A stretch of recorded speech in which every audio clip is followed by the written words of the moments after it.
guess I should put my mic on. That's probably a good idea. Yeah. Wait a sec. Don't ever ask me to do any lead singing for your band. No? Oh, I'll have the mic muted. Oh, this is true. You'd be like, You'll be able to hear me. How's it going, buddy? How's Dr. Demon Gord? Dr. Demon Gord's good. He's been, taking it easy this year, just chilling out, relaxing, taking in the world. Taking in the world. Yes. Taking in the world or taking over the world. We're not going to discuss that at this current time. That's a plan. Hopefully Justin will be joining us pretty soon. So yeah, it's been fucking crazy, man. Like I said, I mentioned it's fucking snowing again. Yeah, every time you turn around lately in this area, there's a new storm. Snow, and more snow. And they're talking about more snow this week. Good, good. That's what we need is more snow. More Yes. snow and more snow and Yes. never ending snow. Just nonstop. It's like get it over fuck. with. Come on, the spring is almost here, but and we just experienced fucking daylight savings time. The worst. I fucking lost an hour sleep today. What the fuck? Yep, that's exactly it. Now you're gonna go to work tomorrow. You're gonna be there an hour early. It's just awful. So I they're talking about getting rid of it, but they're waiting for the state of New York to make it, decision. Yeah, What? let's get rid of this shit. Yeah, Why are can they you waiting believe? for New York? It's not like New I York is full don't of know. farmers. It's the Eastern Standard Time. I don't know. Whatever. Apparently, they have to jump on board with it too. I don't know because then hey, it's the Eastern time True. zone, Yeah, I see and that, but I still. think they're the only ones currently that don't haven't made a decision on if they're just going to stick with the daylight savings time rather than rolling it back. I think we should just get rid of it. We don't really need it anymore. No, just get rid of it. All It's a it does pain is in mess the fucking people up. ass. It messes people up. It really does. I woke up at I think it was like quarter after 5. Right. And of course, when you first wake up, you're not thinking of the daylight. Oh, I lost an hour. I'm like, wow, I slept that. I slept right through the night almost. Yeah. Oh fuck, it's only quarter after 4, really. Yes. Come on. That's when you fall back. Yeah. I wish I could fall back. I had to get up and go to work today. Yeah, that's horrible. It is. It sucks. Just awful. So yeah. But I don't know. Hopefully we'll get rid of it. It's over and done with. Sooner the better. Hey, Blood DNB, how are you? Quinn, Jeremy, good to see you. Luke, and whoever else is lurking around in chat.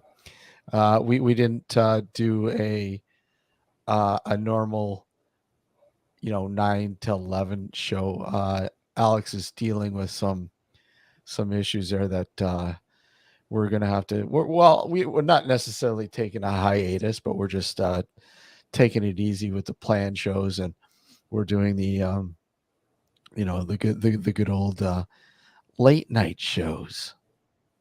We haven't done this in a while. I mean, this is definitely the first for me in a while. Actually, Justin and I have done them a couple nights, a couple Sundays, and we're like, yeah, let's get there. He is.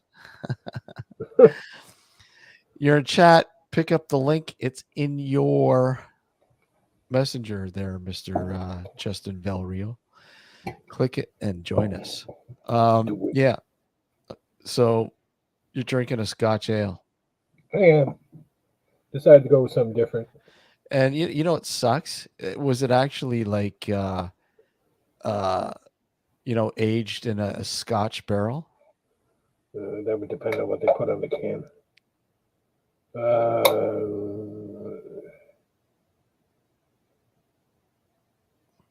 It doesn't actually say. What's the percentage on it? 7. Oh fuck no. Shaving, lucky shaving. If it was in a Scotch barrel, man, you'd be up at like 9% and above. Yeah, that would be cool. Like this sucker here. This is 8.4. Now we're getting somewhere. Yeah. Yeah. So I don't know. But so it's good, man. Good to see everything's going good and shit. Yep, thank you. Yvonne, hello. How are you? Thanks for joining us. So, Uh-huh. I've been going over some of the old shows, and you were on two of them, I think all three of them, and I've released the first two. I don't know if you remember drinking scotch and named Gord. Yes, I actually am of Scottish descent. Both my parents were actually born in Scotland. There you go, Justin. How are you, buddy? Justin's in the house. Oh, I hoping this is working now. It's working. Beautiful. How's my It's music? working. It's working, man. No, yeah, we've got audio. Beautiful. I'm We've trying, got and of course, look who And decided. there's a Kippy. As who? soon as we do this, she decides to come up here. She almost is like wants to steal the attention. I think literally, I don't know what it is. We were watching a movie. I was messing with the computer, nothing, and as soon as I start this, here we are. Has to make the cameo, Of course, the late night cameo. yeah. What were you guys drinking there? What scotch? What was that? Oh no, Dr. Demon Gord's drinking some scotch ale. Yeah, Oh, wait, hold on a second. Ah, there we go, there we go. look at that. It's How's not that? terrible. It's not the It's, greatest, but it's not terrible. I like that. It's called his wee totting on top. Well, Right, I'm right. having strawberry margaritas tonight, Hey, so you go, girl. yeah. So let's see. Margaritas. Uh, as I was saying, though, I just released the first two parts of both of you guys have been on. I think all three of them. The lockdown Oh shows yeah, we did in the beginning of COVID that's in right. 2020 Yeah, with our good friend Garrett Davies, and that's 3 years ago now. That's ridiculous. yeah, scary, huh? Yeah, like it went by like nothing. Yeah, it's insane. Besides all the drama, that's that's the Yeah. everything. I was even thinking like all the. I mean, I was part of some of those conspiracies, some theories, and some things are still up in the air and what's exactly going on. But We lost Gord. it seems weird, to go all these years and everyone like, oh, they're going to make us wear masks forever now, and do. We're already almost 4 years in when you think about it, and we're still not wearing masks. And they, even though I had to kind of be forced to get the vaccine while working in the city of Chicago, Mhm. no one's getting forced for the vaccine. I mean, it was a little weird with all the other stuff, but most definitely the extremism of some things, is most definitely kind of funny now after all the facts. Especially some of my friends who used to send me all these crazy things, like QAnon stuff during the COVID stuff. Yeah. They're not talking to me anymore now. You know. Gee, I wonder why. We'll still see if I get any heart attacks. It's a possibility. I'm not saying but yeah, it's kind of weird after 3 years. Well, what would you think? Really, 2 years, 1 year, really of non-dealing have COVID heavy stuff, but 3 years since the whole inception, which I kind of miss. You know, Hmm. I did kind of miss the whole COVID doing the podcasts and stuff like that. It really slowed down time, for everything. I mean, we are a fast paced society, and as much as people didn't like some things, I thought it was a much needed rest in a sense from the rat race. A rest, a reset. For some people, or yeah, the Great Reset, which is still The possible. great reset. But it was for some people it was a much needed rest. Other people, of course, were working like crazy during that time, and of course there were others. Yeah, and then of course then you had nurses doing dances on TikTok and stuff during that time. So it was kind of a weird time overall. But we had a much needed rest. Things slowed down as much as it affected me monetarily and Mhm. I and think everybody, right? yeah, yeah. I mean, since I work for myself, a lot of customers are like, I don't know what's going to happen. I had a lot of older customers. Eventually, when the vaccine rolled out, a lot of Mhm. my older customers and some just within range, age of me, were like, I would prefer if you get vaccinated if we're going to continue working. It was a weird time, you know. Luckily, I was kind of forced to get vaccine. I mean, I'm not gonna say it like that, but it was kind of forced, especially working in the city of Chicago, and I didn't like that aspect of COVID in retrospect. But the hilarity watching people as I drive around having protests for masks and whatnot. And I Mm. still remember this. And anyone who listens to this who's in Illinois or knows of Gertie, on Grand Avenue one day during this whole mess, there was at least, what, five, maybe a hand, maybe a little less than a dozen people, and one of the people that I saw there holding signs up on the corner of Grand Avenue, and this if you people know Gurney Mills and Six Flags Great America, which is a big part of where I'm from, up in Lake County. Yeah. Um, it's a busy highway, so they're up there holding flags, and there's this very heavy set woman talking about breathing with the masks, and I'm just like, this is like clown worlds. Like, I mean, we are in clown world. People don't, there's stuff going on that's very clownish when you think about some of the ideologies. But most definitely, I just was like, oh my god, this is ridiculous. And then on the other side of that was kind of ridiculous, you know. The vaccine kind of cult like mentality that was exist. Oh. It was very weird. Mhm. My girlfriend, my partner. And I call her partner as a reference because I don't really see her as my girlfriend, and we're not. I mean, she is like my fiance because we, we I mean, Hey, let me bring my way out of this I actually one. call her that, you know. We've done the whole, would you marry me thing and all that, but we didn't, it's not this whole public thing for everybody and whatnot. But yeah, I mean, with many things, she is like a business partner at times and whatnot. But it was interesting. I was actually just brought this up not that long ago to a friend of mine. But at one point, the whole vaccine was a discussion Mm. because she thought if I wanted to be serious and care for my kids, that I should get the vaccine. And I just rolled my eyes and laughed when she told me that and was Oh like, yeah. serious? Yeah, because the people that were really dying are literally my age and up. Okay, the percentage, and people can look at the statistics out there. I looked at so many statistics on what was going on, and when you started looking at the deaths, which I did a podcast with a person who works in the medical industry, and she works with specialized care and whatnot. She was telling me that the majority of people that were getting COVID were people in poverty. The majority, not necessarily all the people, but the majority of people, which leads to that a lack of access to healthcare and being healthy and so on was a huge part of why you would be affected. And I most definitely agreed to an extent that that's a big cause because out of my experience, I probably should have died from my own personal abuse of chemicals, of all sorts of things. There was times when I was really, really ill, and I mean, and it just literally was it last year or 2 years ago? I mean, I collapsed, and besides getting a pretty much clean bill of health, I do have problems, which affected based on my overall health and my overall diet and my overall sleep schedule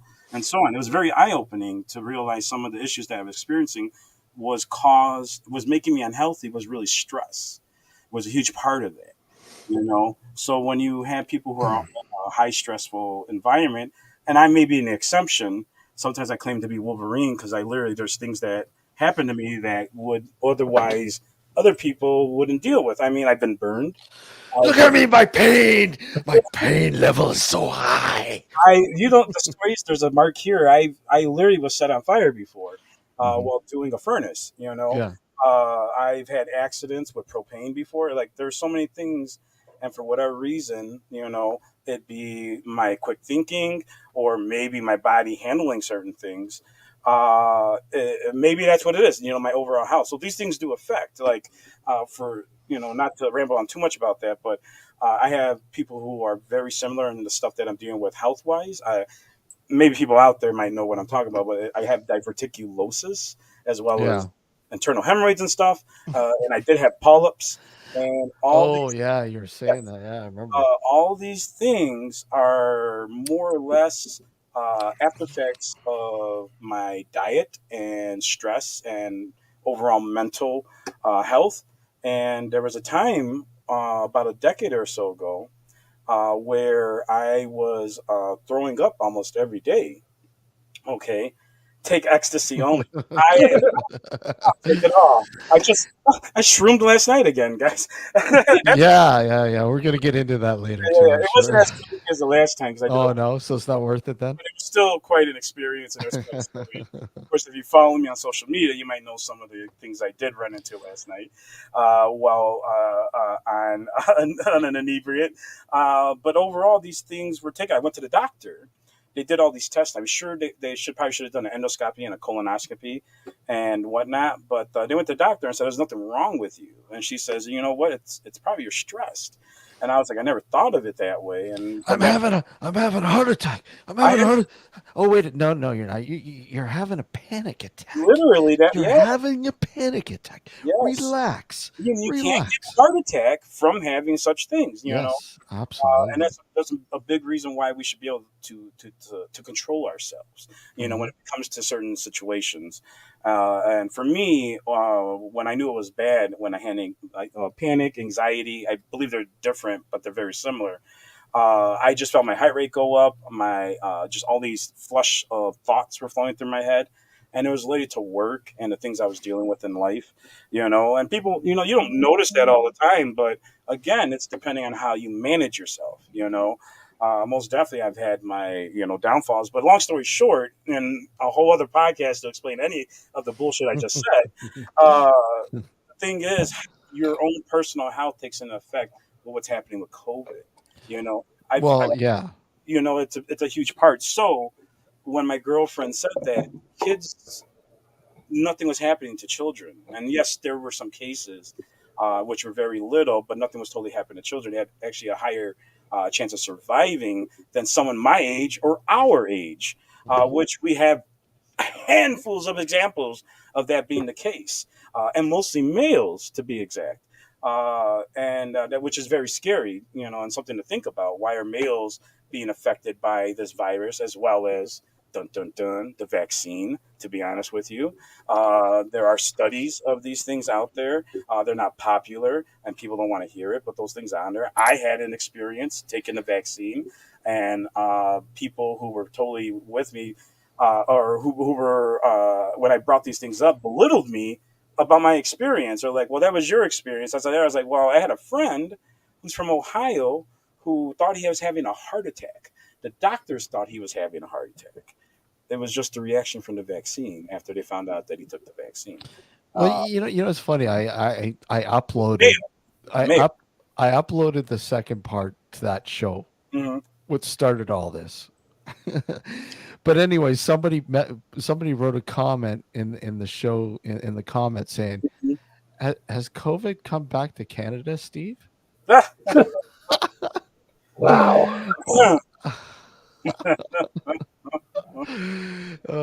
If you read, it's an archive. yes, I think people, yeah, if they're just showing up to listen or whatnot, you're not gonna know the context of that. I wanted to show you guys, but I mean, yeah, we're talking about All sorts of things. I just started yeah. rambling, people, so don't. Oh no, no, we'll go on about that because it's sort of an anniversary when things sort of Yeah, came into play, and this was like I have to share this. I really do. yeah, because it was around March ish, that February, March, that we did the actual lockdowns, and that was Hmm. supposed to be like 2 weeks, which turned out to be almost 2 years. Really, I mean, there was a lot of places that continued to lock down over that time. Chicago locked down almost multiple times. It was ridiculous. Oh, the toilet paper. Oh my gosh, yes,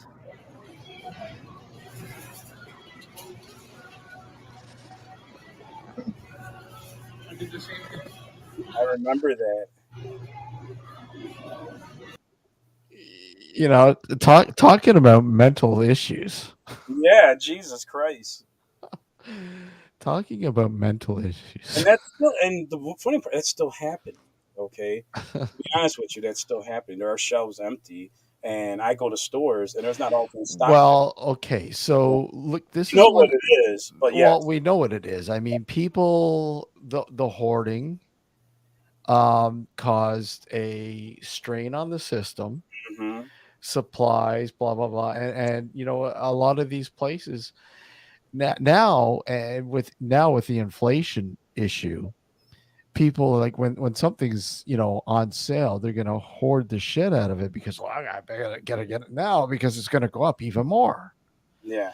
Um, there's It's all a sorts of factors, but I mean now, you look at shipping containers have hmm. like literally tripled. You want to know So, something? I might be building shipping container homes in Indiana. mhm. They are at about 3,500. I've already been looking into it and everything. But yes, prices most definitely are going up. And if anyone's interested, get in contact with me because the more people are interested, the easier something like that can actually go through. Seriously, think about this. Mhm. Buy a plot of land, get a $3,500 shipping container, renovate it, tiny home. Spend maybe 10 Well, grand. that's the huge thing. I mean, you see that quite often now. I don't know how many times I've seen people utilize these shipping containers And and we make homes out of them, make cottages out of them or should. whatever. And it's a great idea. I mean, you look at markets. There's full markets made out of these Yes. containers. I'm about Because to get into. I'm literally about. This guy's looking at property that I'm working with, and he's looking up to get a plot of land, Mhm. obviously a few acres. And the idea is, I might as well just try to sell this because this may be my livelihood in the near future. But and this is in Indiana, people. It could be anywhere, but we're just looking at land in Indiana. um, Basically 20 shipping containers, different sizes, of course. And he's hoping, eventually for people who can't afford anything, he says we could probably get the rent at $800 a month. And for the size of that is like a small apartment in many aspects. $800 a month doesn't even get you that. Technically, even though my girlfriend technically owns part of this, she's still paying about $800 a month. This apartment itself, and this doesn't include this attic that I've renovated itself, is almost 1,000. I'm not even that. It's probably 1,200 plus. Mhm. We're probably looking at 1,500 for this apartment alone, maybe more. When it comes to market, of course, the value of that is all made up numbers, anyways.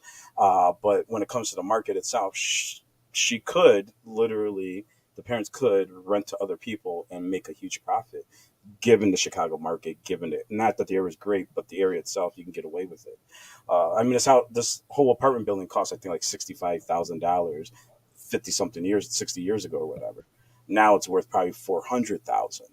Uh, Mm. Oh yeah. yeah, and it that's a kind of a good or bad thing, But still, when you're thinking about the market, you're thinking about what people have to buy with highly inflated. It's already inflated. The market's already inflated. It's been inflated since the early '90s. Well, That's and that's the problem. People don't understand that. it's we were. You look at it in times of prosper, of course. You know And why? then when things are being corrected, it's all of a sudden people kick and scream and going, "Oh my god, oh my god, oh my god."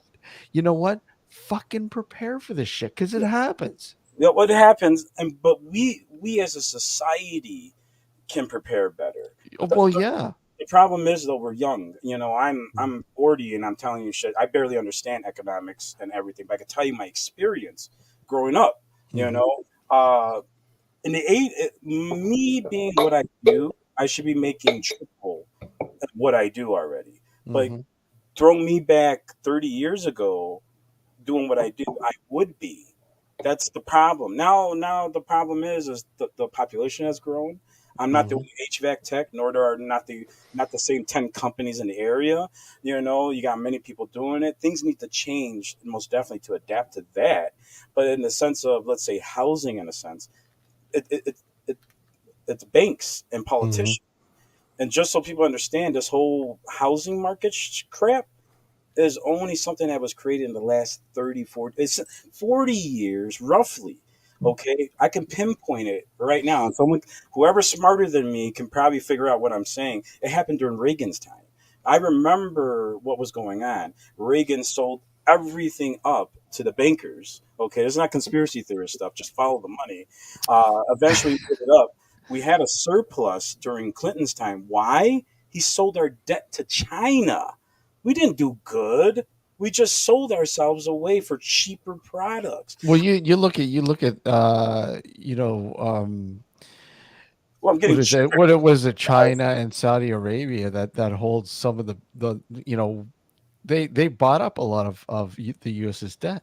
Yeah, we're in debt to them technically. Hmm. That's our problem. We're not great people. We're not. America's only good because we have the illusion of greatness Hmm. based off credit, based off a whole imaginary financial system that we all consent to. But I mean, and I don't want to go too far down this road, but Of I course, mean, but yes, yeah, but I mean, you look at the actuality of the American, you look at the American dollar and you analyze it and you say, due to the amount of debt and that's it. the amount of money that's being printed, blah blah blah, which is fiat money. Yes. But I mean, you look at what is it worth now? I think it's something like 18 cents, the American dollar, Oh, sure, something sure. like that.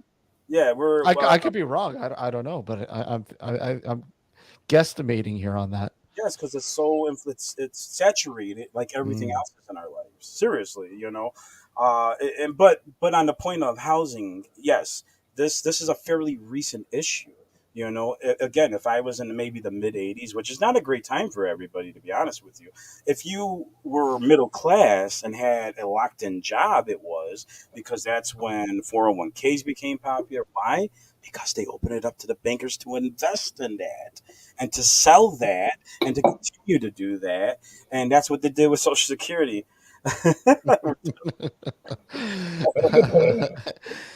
but okay, Yeah, yeah, yeah. Don't worry about it. But besides that, yes. So now we're going back to uh, a point where we can have affordable housing and shipping containers and but things. are we though? Are we though? I don't Maybe, know. maybe out I west, mean, sure, it's dropped a little bit, but it's still not dropped. I don't think it's ever going to drop down to that level no, anymore. not until we have again a reset of our economy and our Yeah, reset. and To be honest with with everything that they're putting in place, I don't think they want to see that happen.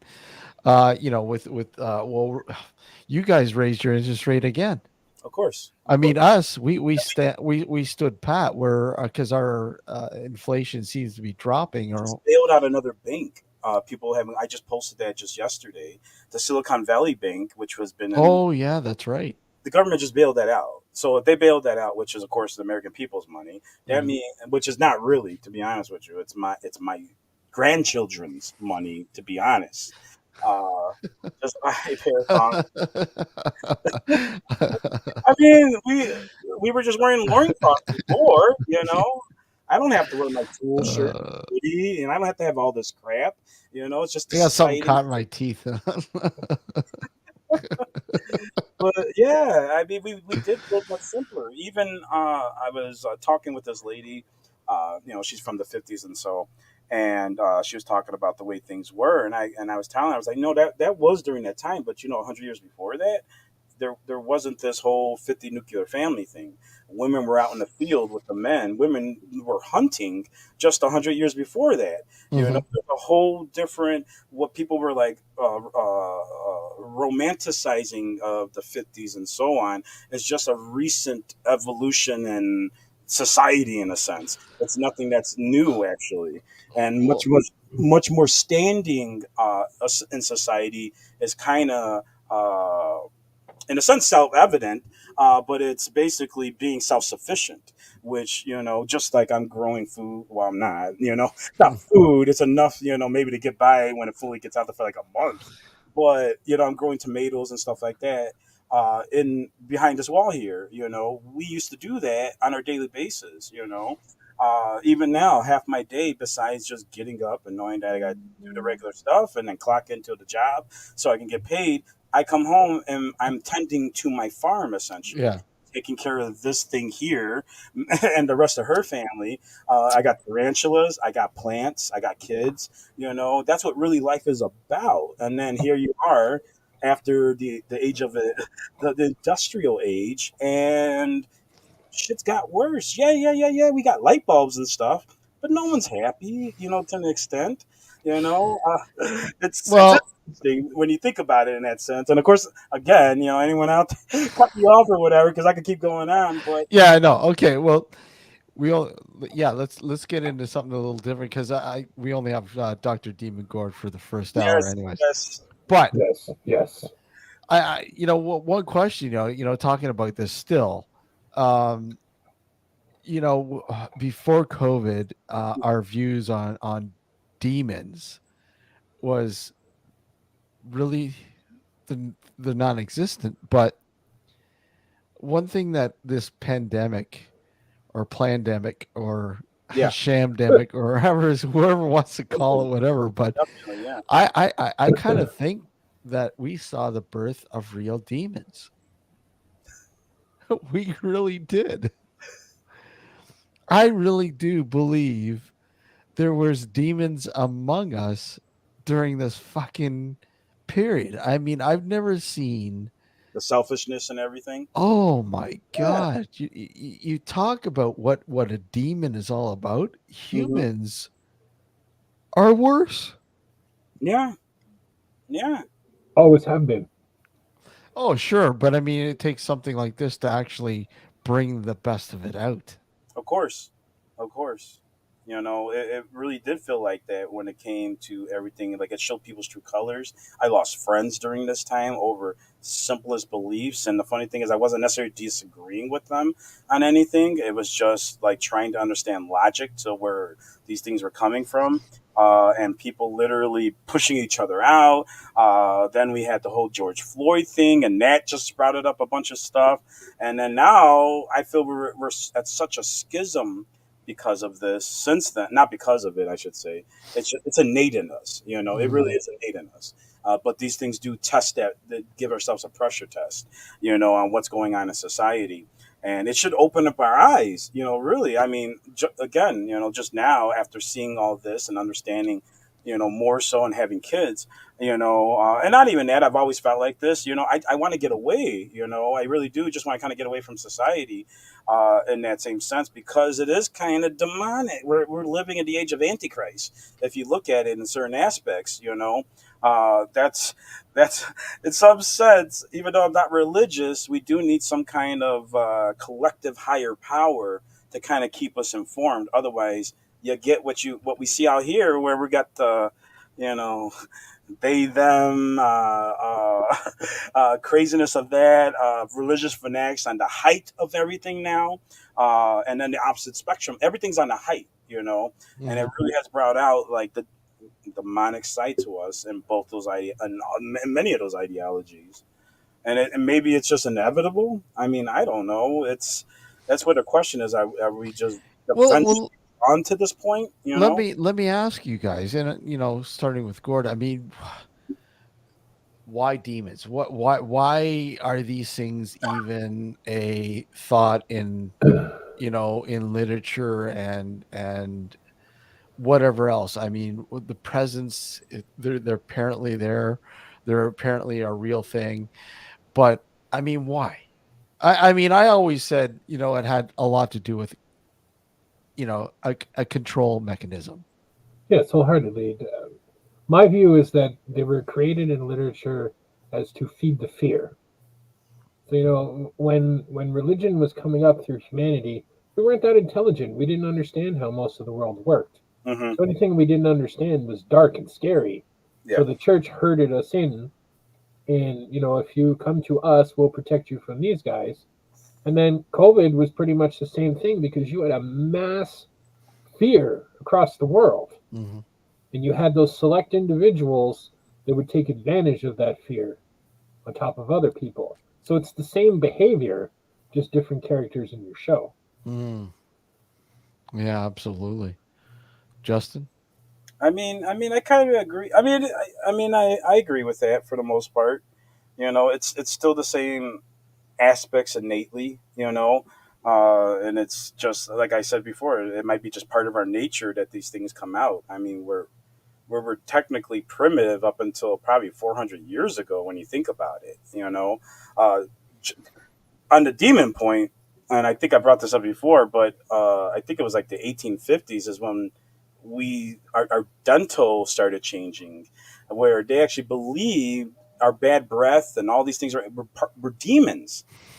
That was true. You can look up dental history. Yeah, yeah. About the 1850s, they believed cavities and shit like that was caused by demons. And we still used archaic tools and stuff. It hasn't changed in thousands of years, to be honest with you, of dental care, to be honest with you. But up until about the 1850s, we were in a medical field was eliminating demons. It wasn't even to that point about where we found out germs existed, and we thought, Exactly. Yeah. you know, so in the same sense of that, yeah, we're only uh, two what great grandparents in a sense removed from that, and maybe Hmm. great grandparents. It's not that far along, so most things will kind of be the same in that sense of our ignorance and our susceptibility, like Gord was saying, with how people can be manipulated in a sense. And even on that case, real quick, just seeing how people were reacting to the things that were going on in the field of let's say COVID and stuff. People, whatever they were dealing with was an innate in them. If you were being racist for whatever reason, it wasn't that George Floyd made people racist or that the government's making people racist or what, it's already being pulled out. Like you're being influenced, manipulated, and that part of demonicness has come out of you in that sense. We all get paranoid crap at the time. We was scared to even cough or to be close to each other. God Century, they had Black Death War. Yeah, they survived. Well, I mean, they survived, but a lot of people had to die. A shitload of people. And I ain't gonna lie, I'm a little bit of survival of the fittest. So I mean, honestly, yes, if I came to a point where I can't really fend for myself in a sense, or I get really sick and ill, I told them they could just off me. I don't want to be a burden onto But uh, their plight or anything. what about what about people? Like, I mean, the overwhelming amount of people who come forward and say they've had a experience that was demonic in nature, or I've got a demonic infestation in my home, Hmm. or um my daughter's speaking different languages that she wouldn't fucking understand. She's Yeah. possessed. I mean, what do you do? I mean, I mean, like, we don't. Have you, like, you could ask anybody, have you seen a demon? And people would say, yeah, oh yeah, I've seen a demon. Oh yeah, really, I have all the time. But I mean, I've investigated. I don't know how many cases that were demonic. Gord's done the same. I'm sure Yeah. you, Justin. Not one of them have ever No. been demonic. I've tried to do magic, the Enochian through the Enochian workbook, which involves demons and angels, and maybe I've done it wrong, but so far, no angels or demons have come up and slapped me in the face or anything. And that's the only reason why even one of the guys I work with, he believes in demons. And it's that mind frame. It really is kind of like that filter as we talked about before. You have that religious filter, so you see these things in that aspect. And allegorically, figuratively, yes, demons do exist. Uh, Realistically, I have no proof of that at all. Most definitely, other than what's in ourselves and what we project out. And I'm sure Gord and everyone else has seen it, but a lot of these cases, Gord's seen a shitload. He's a fucking demon slayer, man. Come on. Yeah, let the good times roll. Behold the demons. But he's right. Everybody has a demonic story. I've yeah, seen a demon. Hmm. I've encountered a demon. Not one person can prove with a shred of evidence anything demonic. yeah, But they'll tell you upside down and backwards it's a that demon. they've seen one or it haunted their family, but there's no evidence whatsoever. You To could me, it's just a you cry for attention. you can go into Facebook groups and fucking challenge anybody, And Yeah, then get banned and then and write you the get script. Oh, banned. I got banned. It's your turn. You get yeah, fucking banned. You get Yep. banned when you try to be sensible to people and say, look, at this is explainable. yeah. The people don't want that. It's No, not. It's not not. the It's stories. you know. I have a sensible answer to that. Yeah, I don't want to hear it. All I'm going to tell you anyways. Boom, banned. Yeah. Or I want to help you prove your case. What do you have? Nothing. Well, how about you start doing it? It doesn't really happen anymore. It's like we can help you because think about it overall. As any form of paranormal investigator, if you could prove that a demonic entity exists, dear God, that would be like Yes. Valhalla. and Be like, oh, and Jeremy, absolutely right. Yeah. I mean, the definition varies all over the place, and I mean, for the in the traditional sense, I guess, if you will, the Christian sort of way of Yeah. like when somebody over here when you investigate the paranormal, um, the the techniques or the methods and all are basically Christian based, which is ridiculous. And I've been saying this for years to better understand the paranormal and what you're up against and furthering it, you need to think outside that box. You need to get rid of the fucking religious fucking overtones. I mean, you're not going to get anywhere if you think everything is like that, horned beast that Yeah. you're fucking you're going against every grain of the Bible and you're being fucking hunted down by some Beelzebub or whatever, like I don't know. but this Hey, is I from walks, how Hollywood, are you? right? Like Sorry? every Hollywood movie, it's all the same. And this is the part that I really don't understand how demons is such a big thing. So let's take the movie The Exorcist because it's the most well-known demonic possession movie there is. So Reagan gets possessed. She can turn her head. She can levitate. She can move furniture. She can speak different languages, etc., etc., etc. And some dude in a bathrobe comes in and goes, "Oi! Jesus says, stop that. Get out of here." And it's over. Like, what? So the demon has all this supernatural power, and some dude just goes, "Oi, Jesus says get out." Oh, sorry, gotta go. I clock it out. Yeah, see you later. Sorry about that, Jesus. It's true though. It is true. There's the whole magic behind, not magic, I guess, but it is kind of like that when you're doing prayers and whatnot, trying to banish demons and such. Huh. It is weird. It's like just say that and they're real. I see. I have a problem with that. Well, I mean, okay, so I mean, to me, a demon is human. mm, Humans are the probably the most evil entity on this earth. I'm sorry. well, our I'm not. No, I'm not sorry. What am I? What am I apologizing Wait, for? wait a minute. Hold on a second. Wait. well, if I remember correctly, and someone in chat can look it up real quick. I mean, I keep turning over to look at the chat too. But as far as I understand, even the origin of the word demon is not even evil. I think it's just a generic term for a spirit, if I remember correctly. So technically, an angel's a demon. A ghost is a demon. So, when's the last time you seen an angel? Mm. When my I, daughter made one, Can we put that in the same boat as a I don't think I'd demon? want to. I really don't think I'd want to. Anytime an angel shows up in Old Testament, bad shit happens. yeah, that's true too. Exactly. So, Michael, so Michael John that's like waving the which sword around. Trying which to, one is evil then, right? correct, correct.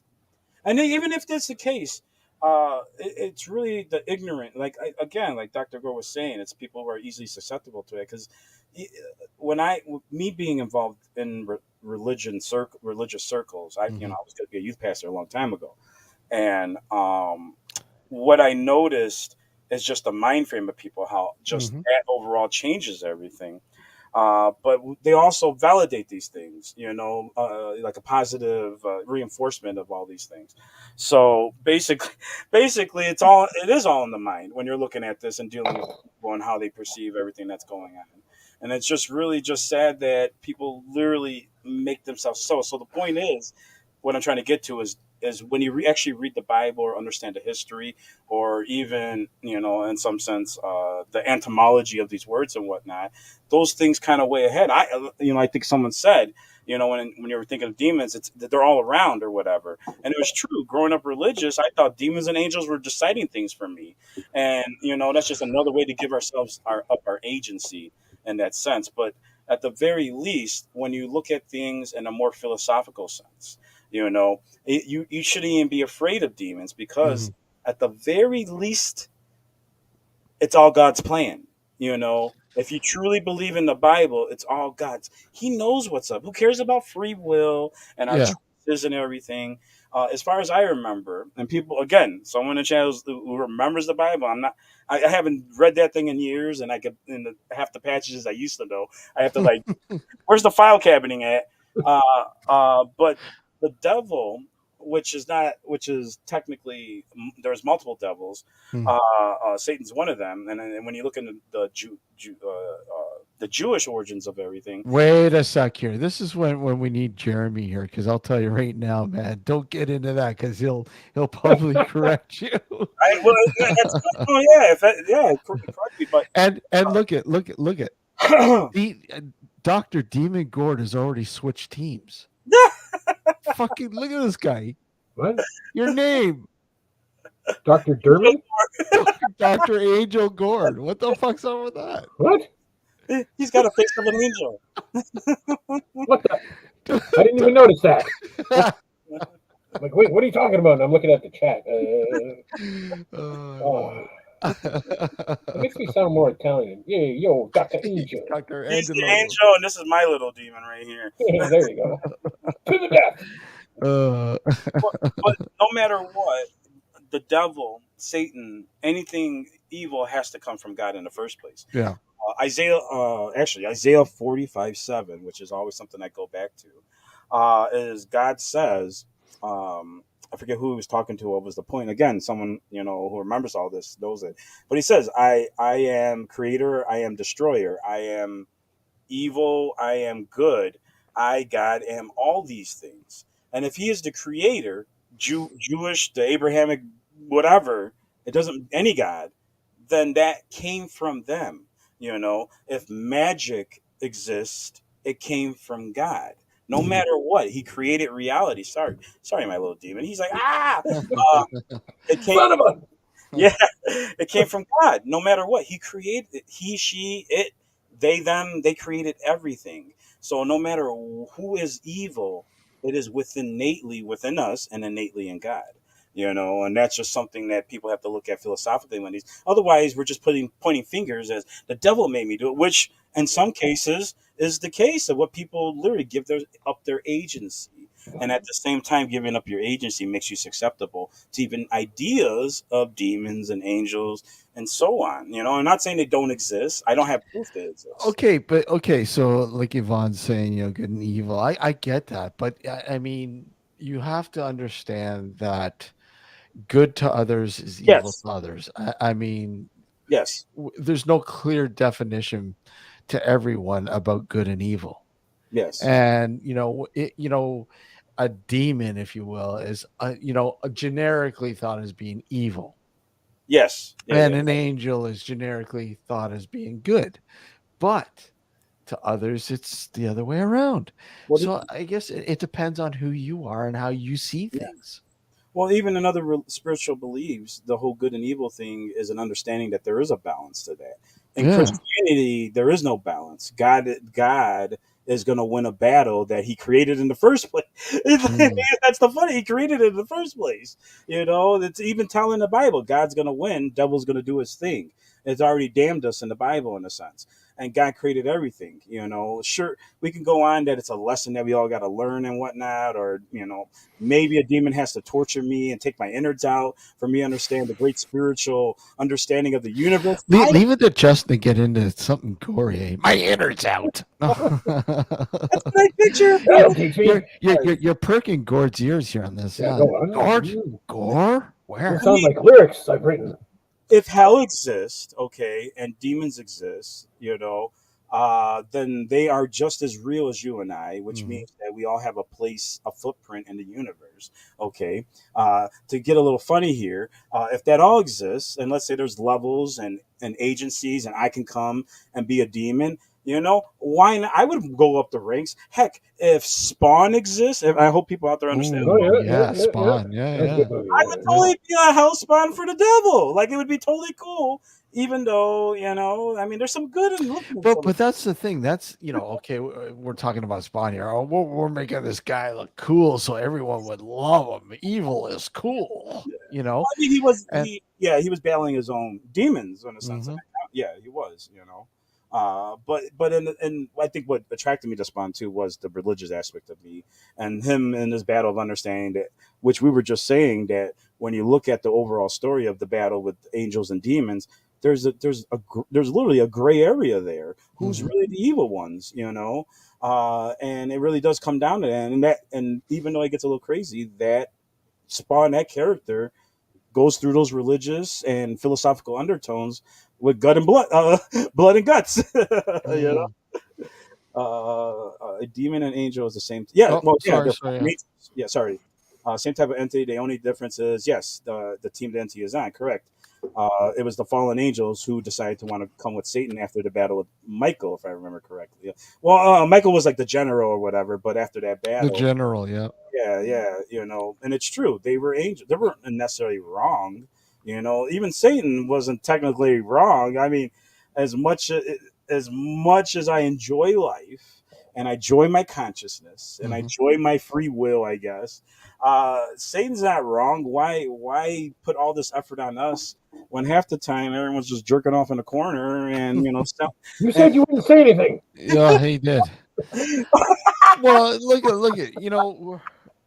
out of all seriousness, well, to a certain point, we look at demons and then we look at ghosts and spirits and stuff like that. What do you think the possibilities of these interactions being with something extraterrestrial, that in fact these are glitches in the time frame, or the dimensional glitches or slips or whatever, and we are actually maybe in some sort of contact with another civilization, uh another world, another extraterrestrial, if you will, or past, present. I don't know. What do you think about go ahead, Gord. I rambled off too much. that? Well, ancient alien theory exactly theorizes that God and angels were in fact aliens from another planet guiding our civilization, helping us get started, showing us some ways of intelligence. And there's a lot about that theory that personally makes sense to me Hmm. hmm because you have civilizations all over the world that don't know who each other are, but their stories of creation are almost identical. hmm Thank you. Yes, yes. So it does, and even pre-biblical times, Sumerians and whatnot, hmm their creation story was the same. hmm So you start to wonder, and then you see miracles of nature such as the pyramids. How here in 2023, with top technology, we still couldn't do what they did. Yeah, yeah. It's things like that. And the other thing that baffles me is for most of our existence, we were stupid, like Justin was saying earlier. We're stupid till about 1850. Yeah, And yeah, then all of a sudden, we just accelerated with scientific advancement that's true. to the point now, we started with the Wright brothers in the beginning of the 1900s. First flight ever to we smacked a probe 9 billion miles away to Pluto in 100 years.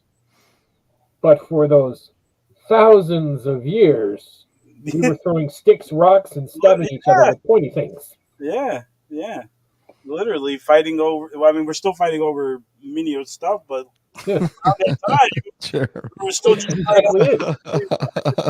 you know, Oh great shit. philosophers. Even though some existed, I think about 1,000 years before, obviously, some of our great philosophers came between about the 1850s and about the 1950s. To be honest with you, and it just somehow you're right. We just shot up mind, we shot up technology and everything, and there's a possibility. Yeah, we were influenced because we do have cases, reports of interesting aspects in our history that happened. Some of those things could have correlated with natural events that happened, and I believe I don't know why we keep going back to 1850s, but that it is an interesting time frame from that time forward. Yeah, Uh, exactly. there's a lot of stuff that happened. Yeah, I mean, I can't think of off the top of my head, but there's all sorts of things that were happening between that time and forward, and right before the 1900s was built up to that was the industrial age. Yep. What was it, 1880s or so, somewhere around there, right? Something like that. Yeah. Yeah, yeah. So we literally went from living in our lands, and about that time, it's funny, banks started becoming pretty common, and eventually here we are, Chase. They, Chase Morgan and a bunch of other big name investors literally created America and everything that we see now with the economy and whatnot. But it was a short period of time for all that advancement. And during that time, which was the point I was trying to get at, there was, and of course, someone could, find some correlation to what I'm saying. There was some natural event with solar flares, and I'm grabbing a refill, guys, just before Gord leaves. I'll be right back. he won Okay. too. During that time, we had that, and what we're understanding from the Bible and many other texts, because you're right, Gord. Yeah. Yeah, like I said, there's different beliefs, and some of them, good and evil is not such a bad thing as compared to Christianity. But we have very similar understandings, even though they're different, of what was going on pre our time. Yes. The creation folklore. We have floods, which happened. We do Yes. the floods did happen. Was it the Noah flood, or was it the flood of God? There's so many other types of floods that happen. Yeah. We don't know, but maybe they happened at the same time. And some of that actually maybe in question some of our existence, because even though we understand certain, you know, dating of minerals and stuff, we Right. are now just seeing some of that dating may be off. And so maybe the ice age that we thought, which is kind of common now that it's technically we're still kind of in an ice age. Yep. Um, well, I think we are. Yeah, right. Are we still? We're technically still in ice age. During that time is when most of the stuff, like we understood that there was a separation between our Neanderthal ancestors and us. Homo sapiens. Right. But now we know we might have lived side by side with them. Before there was a huge gap between that existing. Now it's like, oh, that might have been the cousin living in the forest for a while the rest of us were living out in civilization, or the cave people. Now we understand it's much closer. We know a few other things, even like mastodons and such. uh, Yep. Again, we thought they were farther out. Now we know we kind of lived alongside them, and they may have existed even shorter, up until a few thousand years ago. Yeah. Because they keep finding specimens. Right? I think it's not a few thousand, but within a shorter Yeah. period of time. So our understanding of the world is changing, but there are seeds in these old religious or spiritual understandings of what happened before. And I do agree that there's a possibility that there was an influence, an outside influence, that kind of struck. I don't think it's as probabilistic as just lightning hitting a soup Yeah. things. Maybe it may be, but most definitely, I'm on the cusp, on the fence between both. Because even if I was an atheist and said we came from nothing, that's just as crazy to me as God creating the world. It's just Yeah. Exactly. fantastic, you know. I mean, just understanding this reality is fantastical. This space is not space. That's filled with molecules and Just everything. in space. Yes, Yes. and we understand that now. We didn't understand. Well, we understood that about 100 years ago, almost 100 years ago. Oh, no, early 1900s for sure. Yeah. Maybe just a little before that, but now we understand that, and it's like it changed our perspective on You reality. guys have awoken Iowalks. You know you're in trouble now. Uh-oh. Jim. Hello, sir. How are you? It's good to see you, buddy.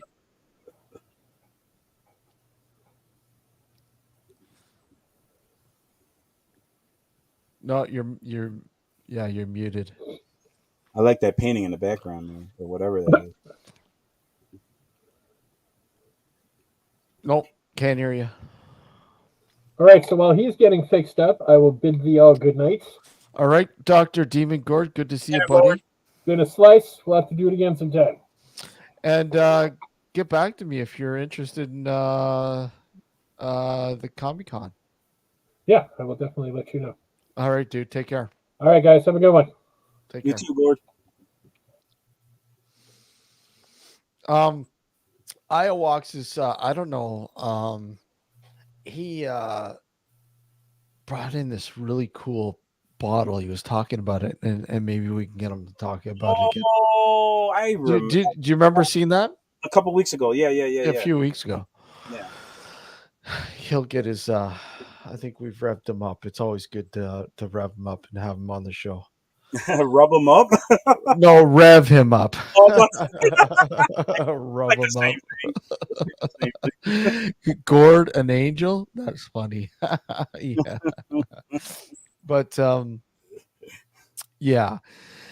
I don't know, man. I like I said, it's always a different scenario when you get into the whole demonic demon sort of Mhm, debate, if you will.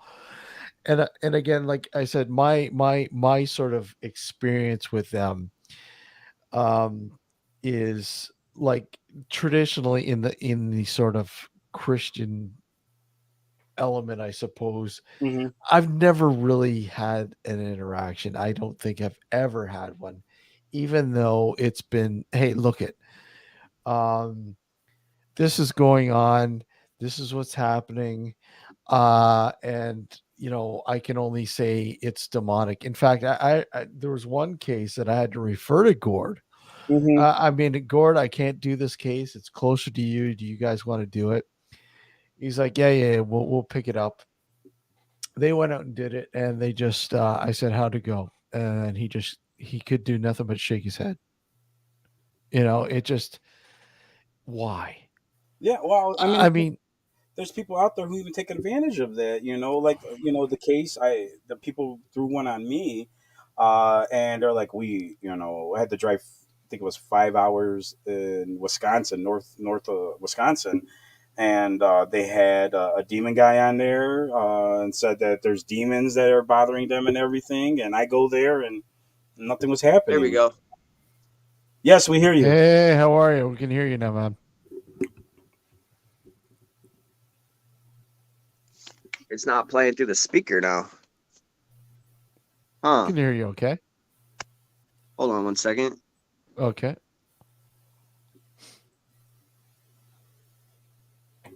Now it should be better. Yep. Can hear you. Yo, Hello? Testing? yes, Nice. Can sir. hear you. Can you hear us? No echo? Yeah, I can No, hear you guys. No echo. How you doing? Nice. How you doing, man? So I was going to say, so demon, I think of a demon, right? But I think of it like an entity separate from our consciousness of what we feel like Hmm? in Yeah. our waking moment, right? Mm-hmm. So like when I think of it, like how it moves, I would think it would move through us, like through our, I don't know if it would be like the you ever seen like the Avatar, how they like access like the family trees and yeah. they're shooting around all over the place? Mm-hmm. I would think it would be like that almost, Well, yeah. like where the Most of our paranormal experiences, even as we understand them scientifically, are psychic in nature. Out of all our understanding scientifically, psychic I shouldn't say psychic abilities, but an intuition higher than just our own awareness does exist. Otherwise, the government would we wouldn't have constant studies on it, and all sorts of things here. So what's yeah, happening half the time is stuff perceiving. Now, of course, us perceiving can change on our own understanding of things, but I do believe that just like this, we're really just this is just a frequency.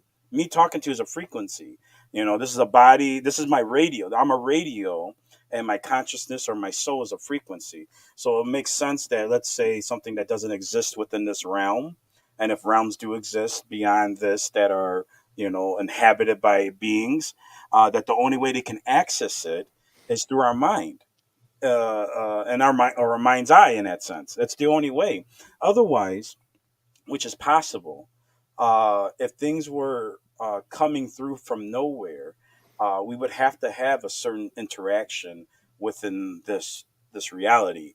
So, like a black hole, or some kind of some sort of reaction that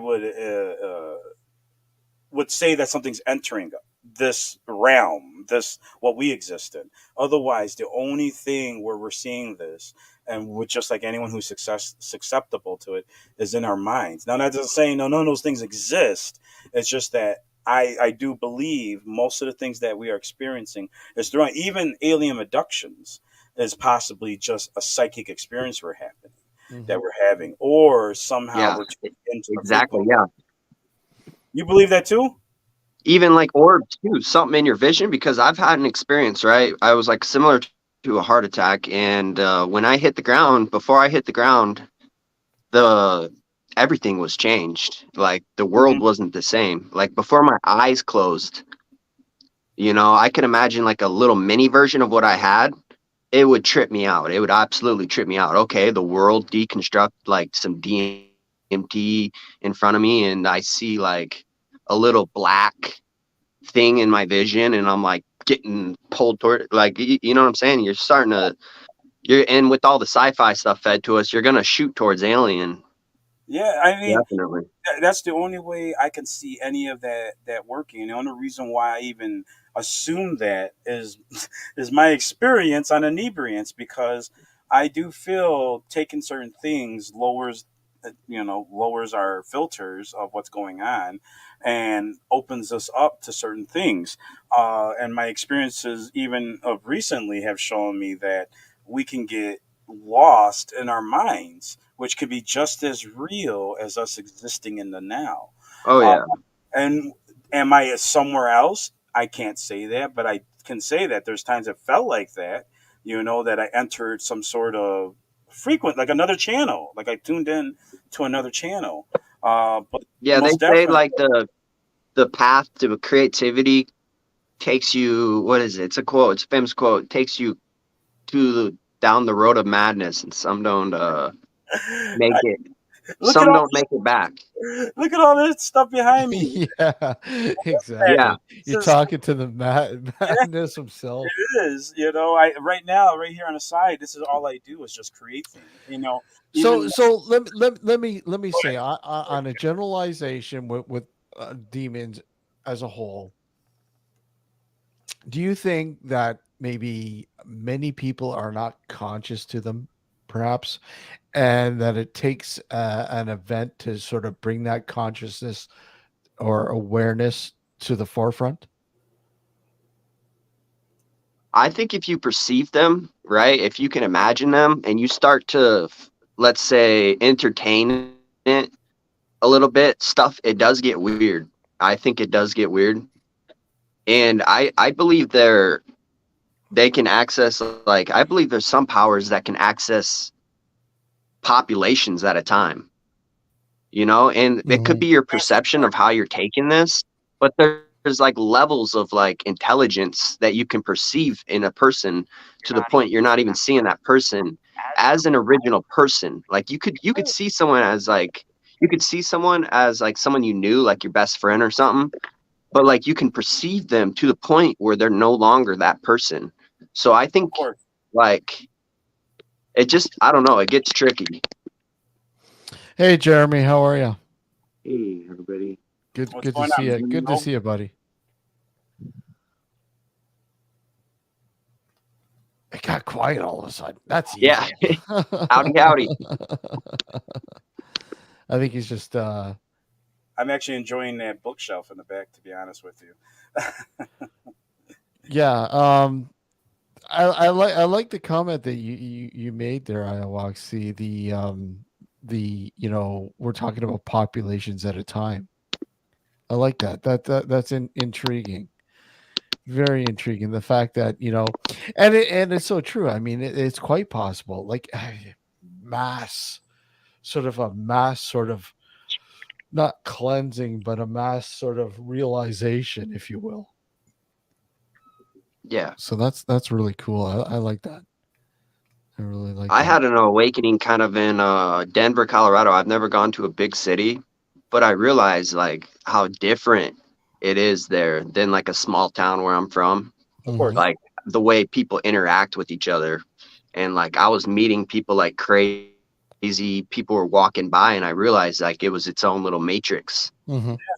That, Like if you want to get close to the Matrix movie, just go to any city, you yeah, know? yeah. I'd assume. Yeah, no, it's interesting because even in my travels for work and fun, I've there are things that are once you get out of that comfort zone of where you're at, you see things are different, but also the same, you know. But you do see the bigger world around you, which changes your world view on how things go. And most definitely, I think even let's say in the ignorance of spirituality or demons, we need to expand ourselves in that way too. You know, I mean, naturally we're nomadic. We're nomadic beings. We didn't start in America and we didn't start in Europe. You know, we eventually sprout out through those things at some point. I mean, maybe we, you know, there was aspects we started in part, whatever was considered Europe at the time, but as far as we understand, we expanded out. You know, and through that is how we evolved and how society evolved and how our philosophies have evolved. So most definitely, traveling and experiencing other things really does open you up to seeing those types of things, and then understanding that yeah, maybe just everyone else is just an NPC like the like the Matrix and such. Jeremy is saying your mic is muted. Yeah, I just don't want any background noise. Oh, okay, okay. I was just yeah, it looked like you were fidgeting around with your settings there, so I wanted to make sure everything was okay. So how you doing? Yeah, I'm doing good. I was sick there for a bunch of days. I'm still got a little bit of it. Missed the concert because of it. Oh, you missed it. Which concert? I was gonna go to see July Talk. What was it, yesterday, basically, or the day before. The day before yesterday, I guess it was. So let me ask you because you see this whole structure on a whole different level, a whole like a lot larger platform than most people do. The demonic sort of presence, if you will, to us as the masses. Do many people perceive it the wrong way, or do they see it the right way? Or I mean, what are your thoughts about the perception of the whole demonic sort of scenario? Yeah, well, I definitely think that most people think of it as that demons are something were always evil in a sense. Hmm.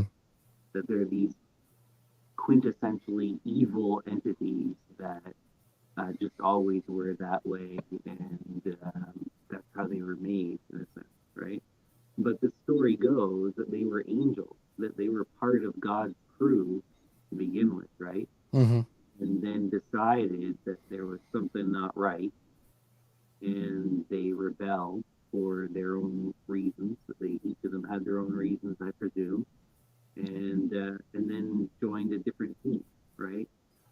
Uh, so it's it's the same thing. It's like a person, right? Yeah. Person isn't necessarily inherently good or evil. They've made their choices, and then from one perspective, from one side or the other, the enemy would be the bad guy, right? So from the demon's perspective, the angels are the bad guys, right? Yeah, Somebody's saying your voice. Yeah, your voice is a little muffled there for some reason, Jeremy. I don't know what it is. Sorry, Oh, oh, you broke up a little. I don't know. Okay, Best I got right now.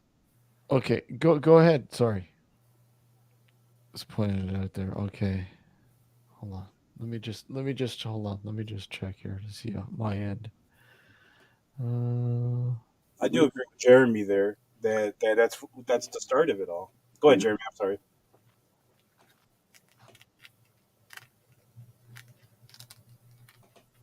It might be my phone itself, the mic on my phone. well, I turned you up a little bit so people could hear you. I think it just maybe the levels there for some reason. Um. Okay. This keeps So, hey, do going. you guys think that soon they'll be able to prove these things with technology, like if it's real or fake? Like what's real and fake with technology, Yes, you know? yes. Good question. Good And like question. how would you even be the judge of that? Like what's real and fake? Because like what is fake in one point when it's inside of you, you know? Yeah. Well, In I a mean, way, that kind of sounds weird.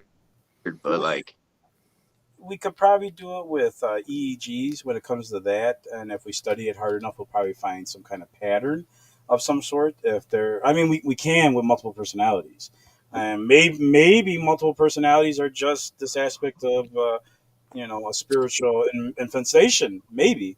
But we can with EEGs tell when people totally have a different brain pattern. So I think that would be it. But most definitely when it comes to something that is existing, you know, again, if demons exist, I don't think that's like a ethereal body, so to say.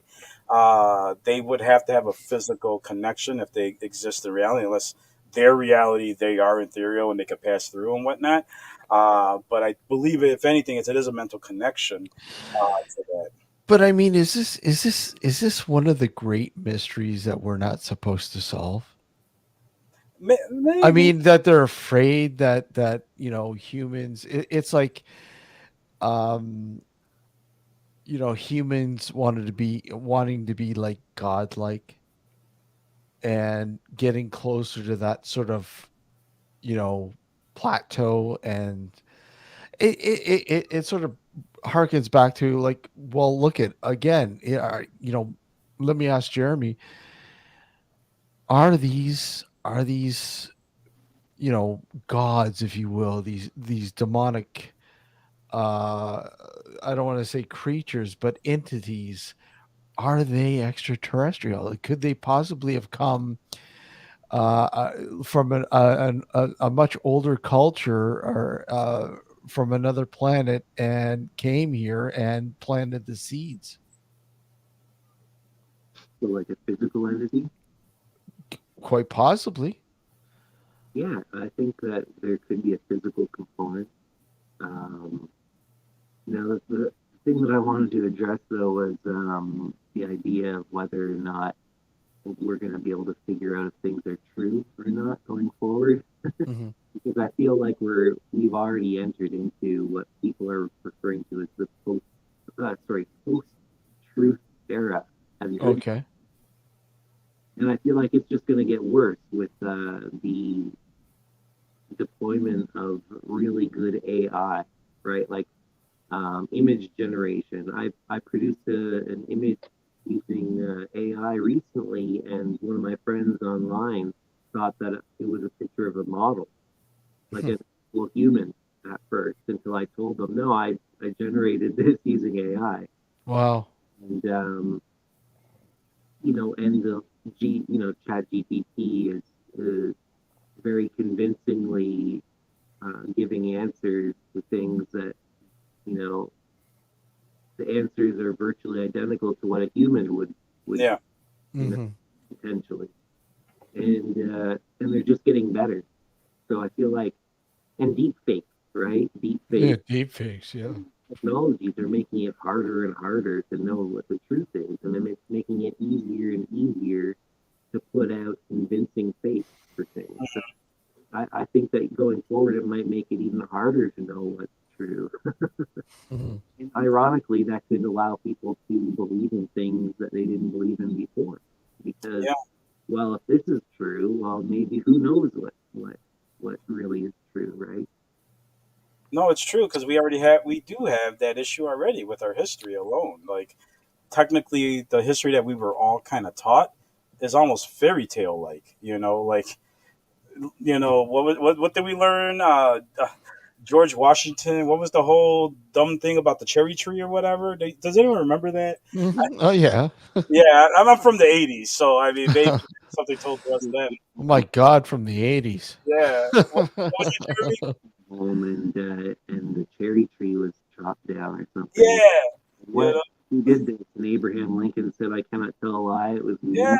All these, and we find out they weren't that great of men. And it really is that it's this folklore, and Come even on, come on, Justin. Don't you know they hid their treasure on Oak Island? Come on.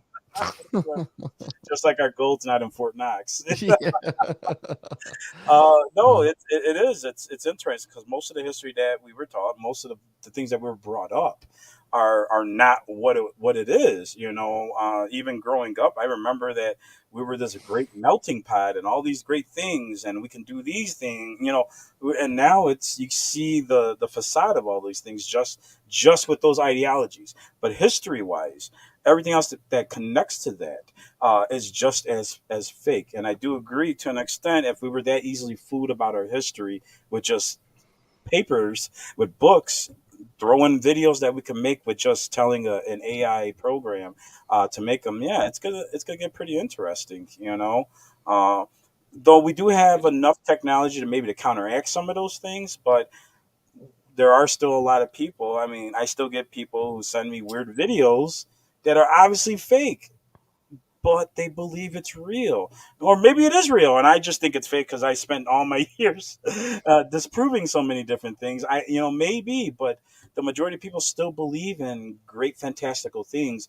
And here we are with the internet, which you almost couldn't have four people talking at the same time 10 years ago on the video without having a high powered computer.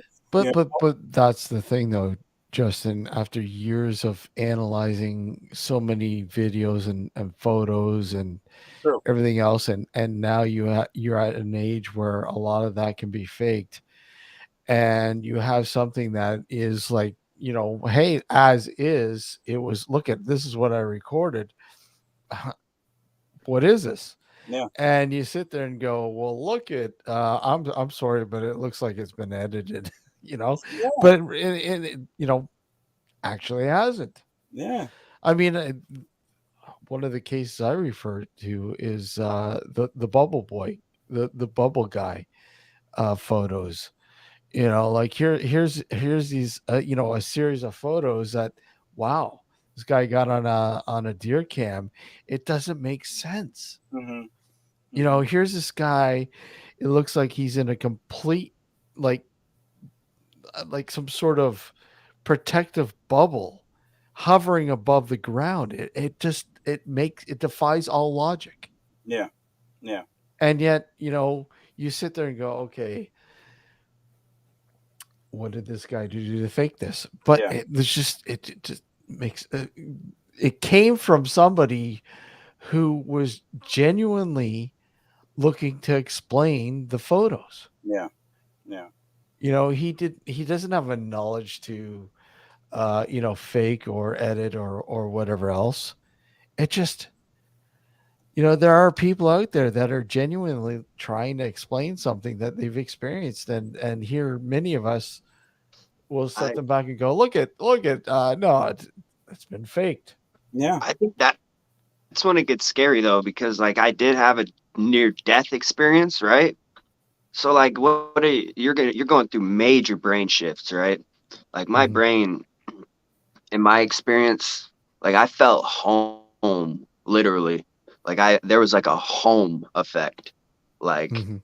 and if you can recreate that like with let's say Neuralink or any kind of manipulation and brand it, I think that would be the most that's when it gets freaky, right? Because Hmm. like let's say Neuralink came out and they have a little program in there called like the truth, but all it is just this experience that makes you see your your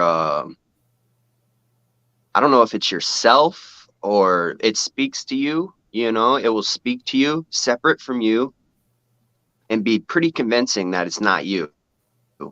Like, and then in that moment you will think it's an alien, right? Because like you're in your mind, right? You're in your dream. You're not like thinking like, oh, I just plugged into Elon Musk's thing. Like you're plugged into it. You don't know you're in it. So the next thing you know, you experience this, you come out. That's gonna be some people's religion, and it's gonna be freaky, I think. It because could be. I'm not saying like I'm not. I'm kind of go off the radar sometimes, but it's like it okay. could definitely come to that point. I always find it's very unique to well, I shouldn't say unique, but it's always interesting for somebody to fly off the radar. Come on, I mean honestly, if you're Yeah. afraid to do that, then I think hey, come on, share whatever. I mean But I think that's it. when it comes to proving like what you were saying. You guys were saying, I don't mean to cut you off, but like you said, like if someone were to say to me, prove what happened to you, prove it. Mhm, Well, I had a heart attack, so like let's s- start with subject one. Who wants to step up? So I imagine stuff like that happened years ago, right? Like Hmm. this has been stuff that people have been. It's sadly back in the way back, like probably tribal. I can imagine someone in the tribal when they first figured out language even or like body languages and stuff like figuring this stuff out, Well, so that's when it gets freaky. the when it comes to tribal, even I forget what it's been years since I've read this, but there was a study done that and most of these tribal these tribes, the shaman, he actually understood the internet when they mhm. were able to give him a computer. Sure, I could probably search up the Google, but this was years ago, and they did a study that the shaman understands that there's this greater world besides just what their natural lifestyle is, and that's just from having a spiritual experience, whatever that may be from. But on your point though, walks. It is going to be weird because when we get to that point where you can literally put images in your head and do all these things, it's going to mess a lot of people up. But I think you're right. There's going to be as I play Warhammer, there's a faction called the Adeptus Mechanicus, and basically they believe in a machine god. And that's probably what's going to happen, and people are going to get altered and believe that having, which I'm not saying belief, it most likely is going to be a spiritual experience of some sort, because spiritual experiences are whatever you make it. Can you source that information? I'm sorry. I'm sorry. It's been years ago. I'm sure we could do, probably scrub the internet and find something. But I'm talking about this was over a decade when I was looking at that. But I mean that's an interesting aspect though. I mean, is the next evolution for mankind, obviously Technical. AI. Yeah, it is. I mean, I believe we Do are. you I do believe we you are. think that and I remember reading this and actually seeing this. And let me get your thoughts on this, Jeremy. The fact that that perhaps there are some sort of other civilizations out there in the universe that have adopted have long gone through that process of leaving their carbon based sort of um, footprint, if you will, and have become AI, artificial intelligence. And that's perhaps why we're not sort of, I guess, maybe having success in making contact. But I mean, do you think that is a scenario the humans quite possibly could see within the next few years? Yeah, personally, I feel like the trajectory that we're currently on is that we're going to replace ourselves with, Mm, a more technological version of ourselves, essentially, where we're going to create these AI androids. We're going to imbue them with our personalities and have them take over our lives when we die. And then eventually there'll be enough of them that we don't have to make anymore. And all the remaining biological humans will die, and eventually we'll just be this, we'll have replaced ourselves. But also, before we get into that, I wanted to go back a little bit. We were talking about whether demons were real. mhm. And ask you, all of you, are you real? And Sorry, sorry. are you real? Yeah, that's and that sort of leads down to something we were talking about before, Jeremy. I mean, it's so true. I uh, mean, are we real?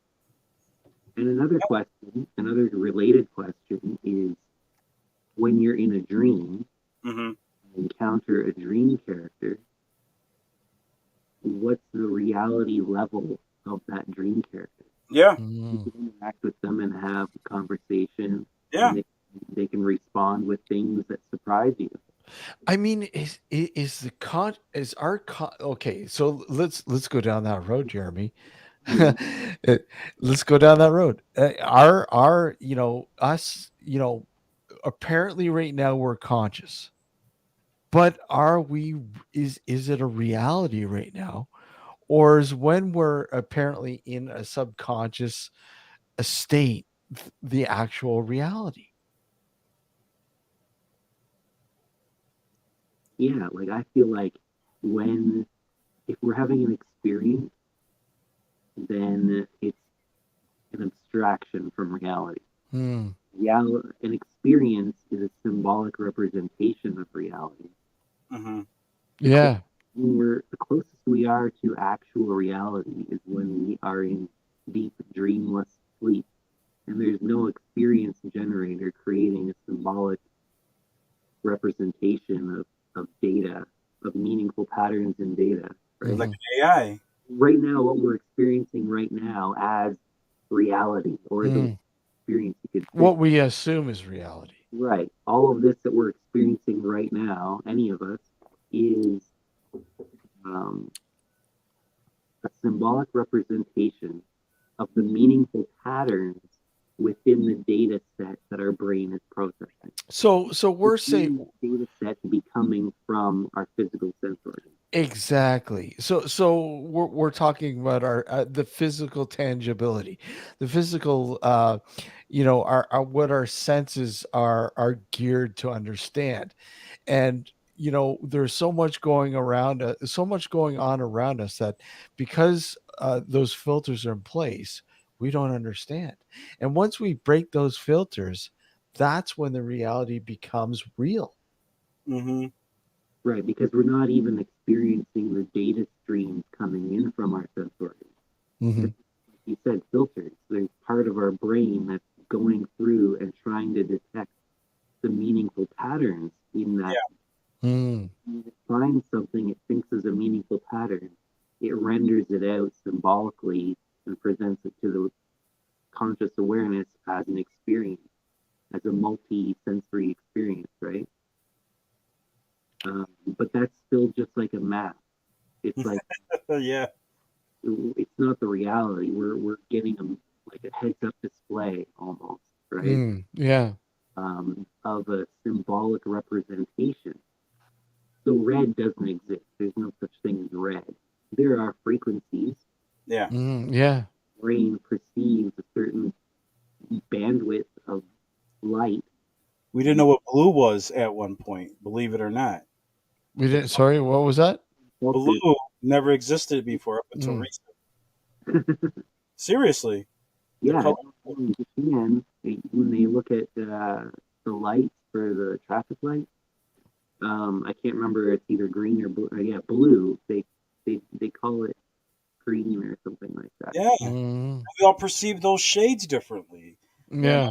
I forget that you might be right with the Japan thing because there's a couple of languages they actually have from one color, like 100 different versions of that color, and they're like, we got that color, we understand what that color is. But the majority of society, the majority of civilization, didn't have these colors up until recently. And I forget what was the reason for that. That we understood what blue was eventually, or we had like a unified understanding that this is blue. But for the longest time, it was literally red, white, and yellow. I think were some of the dominant colors that we. I could be wrong, of course, and talking out of my ass right now, but I believe that was the original. We see red and yellow or something like that before we see all the other colors as we continually experience our surroundings. But Comes from the guy in the attic. yeah, all these colors, which actually change under certain lightings and whatnot. You know, The uh, conscious observer, the concept correct. of blue or red or whatever Yes. you want to pick, the concept of that doesn't even exist without an observer. happening is you could use an analogy of like an ocean, right? Mhm. Imagine this vast ocean, right?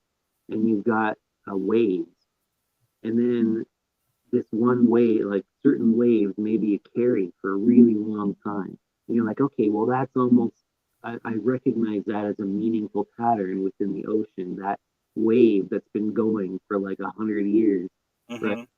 Mhm. But really, it's just a pattern Yep. within the ocean, right? Mhm. It's not its own independent thing. It's a pattern, it's a distinct pattern that we've identified within a larger field, Correct.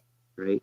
And we it's meaningful to us in a survival sense to Hmm. think of that as a distinct object, but it's not.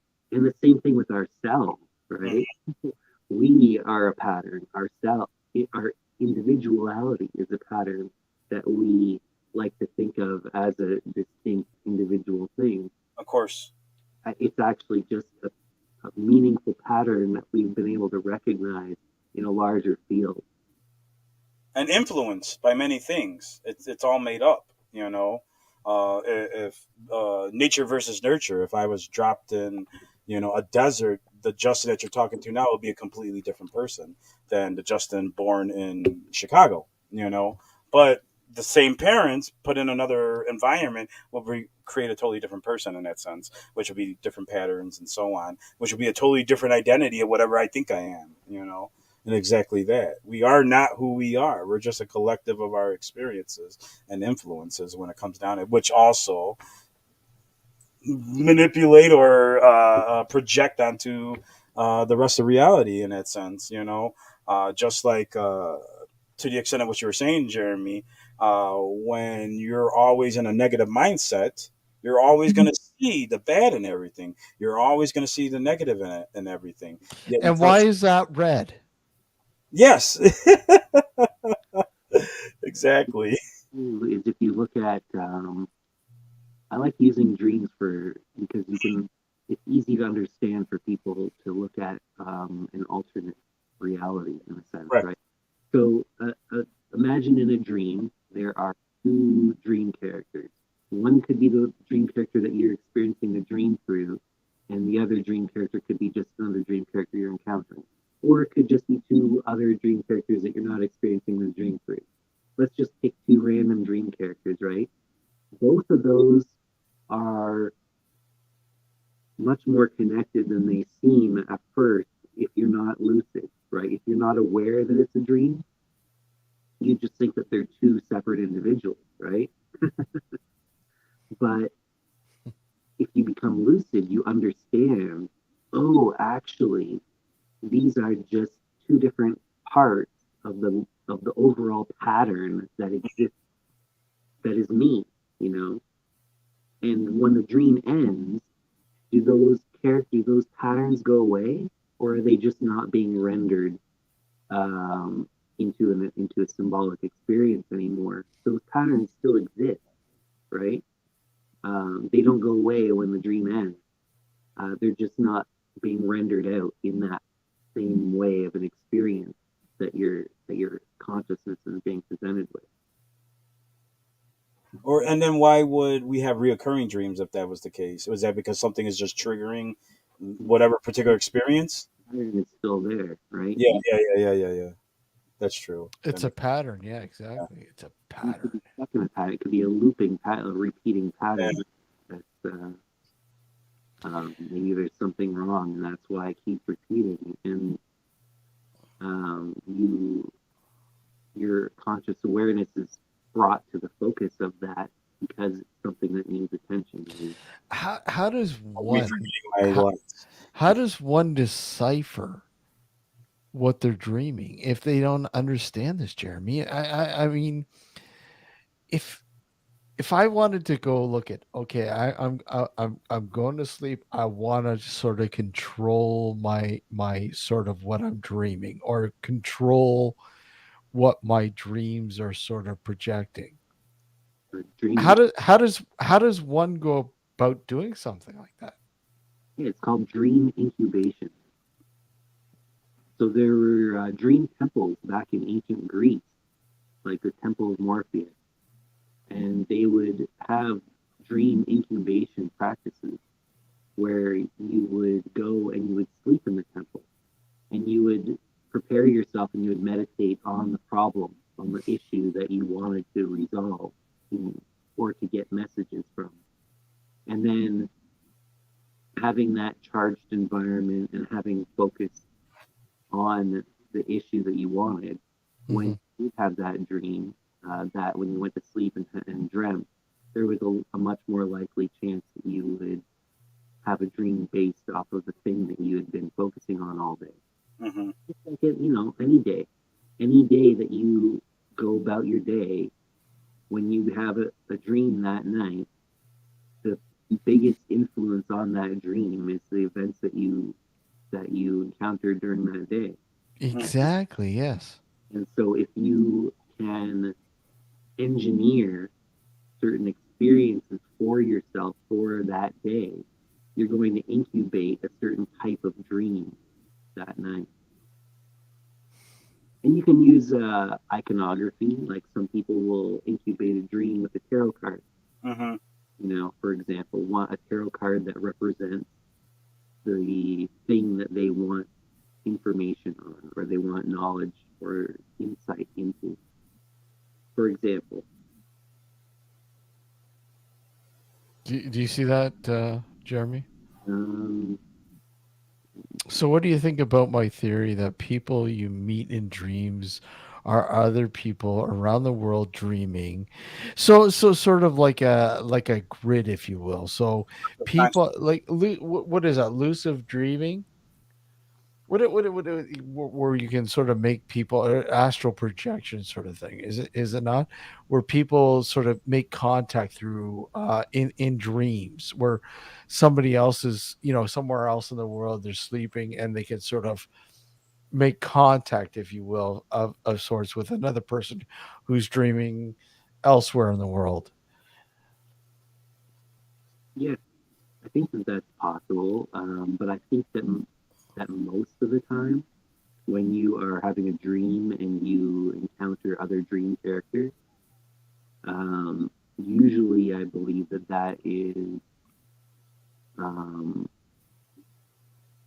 probably not the other person. Although there might be some sort of thread, some sort of like psychic thread. But it's almost like it's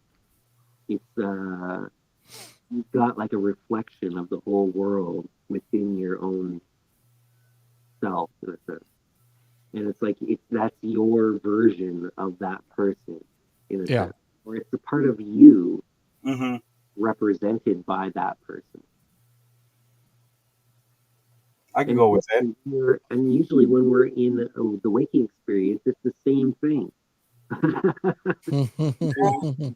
When I'm interacting with you, for the most part, I'm interacting with the part of myself represented by you.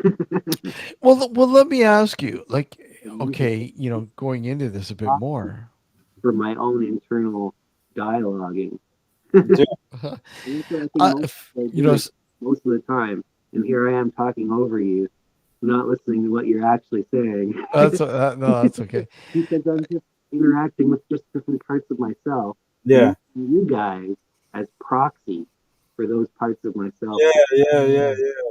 That's how you get conversations going. Well, Seriously. yeah, but I mean, what about faces in your dreams? What about faces of faces that you don't recognize, but yet they're reoccurring? What is that? I think that your brain can produce a million variants of different faces, human faces, like a character generating Hmm. video game, like I think our brains can do that easily, generate a million different permutations of a human face. Especially ones that we've seen. It's like that one thing that was going around, the man in your dreams. Let me see, the man in your dreams. It's one of the things that we're most focused on identifying is the human face, Hmm. It, it's it, it, called pareidolia or something like that. Correct. Pareidolia, yeah. It's like this. I'm going to show you this photo here, and I mean this is this was a phenomenon. This is a phenomenon that's been going on for years. Hmm. Let me just see. Is it Uh, in the tree in Mexico? no, let me just. I'm trying to get a larger version of it. You know what I'm talking about? No. So I think it was the president of Mexico Oh, re- with the fairy. released the photo, Oh yeah, yeah, yeah. I think I said that in our chat like last week. right? Purportedly, Yeah, he thought it was fairies or yeah, something like that. there Yeah, I think it was fairies. that in a tree, Yeah. and he said this is a photo of a real elf or a real fairy or something like that. This guy here. So this face here, apparently people have seen in their dreams. Let me just go on. Hold on a sec here. I'm gonna stop sharing. But this I'm gonna go on the theory. Okay.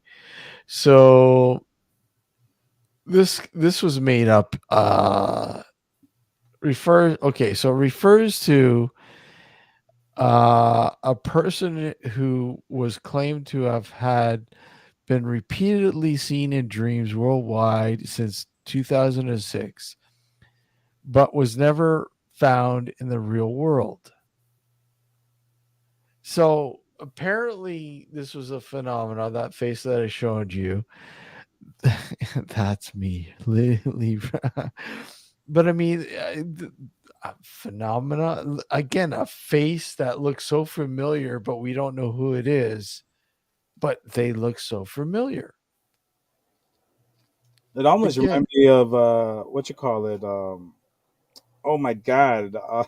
Levy, what's his name from Spinal Tap, and a bunch of other movies.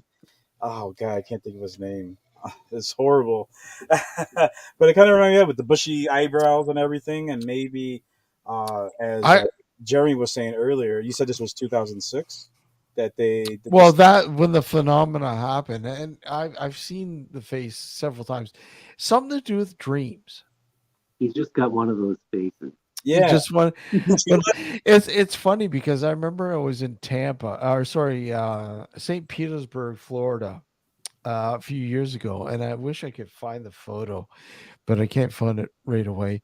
And I remember I was walking down the street, and there was this building. It was abandoned. There was nothing in the building, but there was posters on the building, and that face was on the posters. I'm like, wow. Okay, that's just eerie. I've seen that face before. And then when I did a search about it, it apparently was a phenomenon.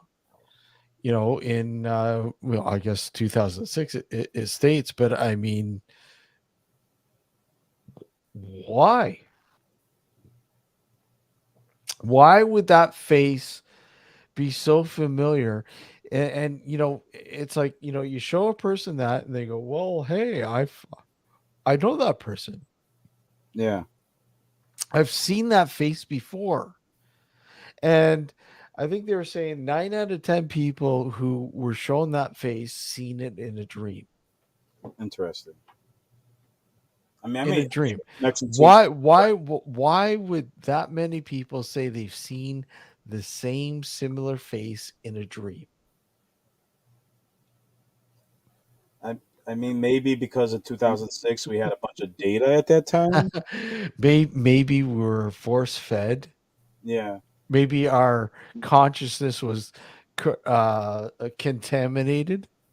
Yeah, maybe they were primed with the image. Like maybe they were Exactly. places that it left, where they would walk by it and notice it out of the corner of their eye. But I mean, it goes to show you that our consciousness is fallible, of course, beyond fallible. of course, of course. So, I mean, how well can we trust our consciousness? Well, if we know that we can take certain substances into our bodies that will change our perceptions as well, Mm-hmm. and quite dramatically. Hmm. Yeah. Yeah. It's not that we know that, and so our physiology has a huge impact on how we perceive the world around us. Yeah, yeah, or not even that, but on let's say a small snippet of the paranormal experiences, uh, from a psychic or even poltergeist experience is very similar to someone who's experiencing schizophrenia. To be honest with you, in some aspects, with dealing with these, and that alone, right there, is just crossing a threshold between what the mind and body is dealing with. Alone, I mean, half the things that we're seeing, even in a psychic experience, are just happening here, and how much that could be manipulated by our own thing, our own perceptions and whatnot. Even dealing with psychics, intuitives throughout my years, they all have different perceptions on what their intuitive nature is. One says they're talking to ghosts and spirits. Another one surprisingly told me it's the data, and this is how the data shows them what the image is. It's not necessarily, granddad Jeremy, that's talking to them. It's the data that they're picking up, which I found interesting. And this is more common, not common, more recent times than previous. But previous to that, it was most definitely spirits and whatnot. Now, at least some in an experience I had, they're thinking, yeah, you're just picking up data that's set into whatever this fabric of reality is, and that's what this information shows up as, whatever it may be. The other thing too is you don't have to use a substance. Sometimes you can be in between a dream and a waking experience. Like, for example, sleep paralysis. Mm-hmm. Correct.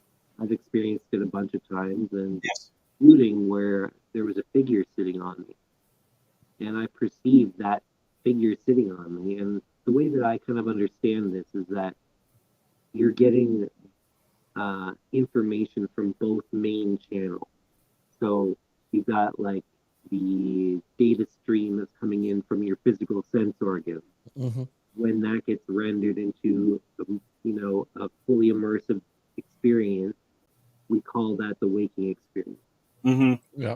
Dreaming, there's a different source of data. Some people, it's people consider it to be internal, Yeah. or the combination of memories mixed with the random firing, so-called random firings in the brainstem that happen when we're sleeping. And then that data set is interpreted symbolically, and we form a narrative out of it and get caught up in it and think that it's a waking experience. But either way, we have these two different data streams: the waking experience data stream, and then the dreaming one. The And subconscious. sometimes we're processing data from coming from both streams. Like, Daydreaming is one of those. yeah, Mm-hmm. Daydreaming. Yeah. more dramatically, like in a sleep paralysis. Hmm. I've had a one experience that was really intense, where I was around 20. I think I was Hmm. 18 years old, and I was so gradually woke up that there wasn't a point where I could say, okay, now I'm not asleep and now I'm awake. It was like a gradient. But there was a period of time where I was in that in between, and I heard like um, cackling in the hallway, and I was like, "What is that? Is somebody in my hallway?" And I was like, "Or am I dreaming?" It feels like I'm awake, but at the same time, it feels like I'm dreaming. I could kind of perceive that I was in this in between state, and then all of a sudden, this figure came to my left in my room, and it was this like dark goddess type figure where she had like seaweed and mold, hanging off of her. Not mold, like moss. You know, Old Greg. it was like, yeah, she was like uh, maybe Erishka gal or something. That's one name that I felt like maybe was appropriate. But anyways, at the time, and she came to me and she came to me all like mean, and and she said, "You're going to die, die, die," like that, right? And here I am, like just sitting there experiencing this. And I'm like, I didn't know what to say. I just said, "I know." Ah, I know. Hopefully not soon. I was thinking in my head, hopefully not soon, but I just said it loud. I don't know if my body physically said it in the Yeah, moment or yeah. what, right? Because I was halfway between. And then when it went away, um, here I was basically sitting in the bed, and the dream world kind of gradually just kind of faded out, and it was completely replaced with the physical version of that same space, I guess you could say. But there was the physical space and the astral space that were overlaid on top of each other, and I was seeing some sort of combination. And it was just some kind of freak accident that I ended up in that state.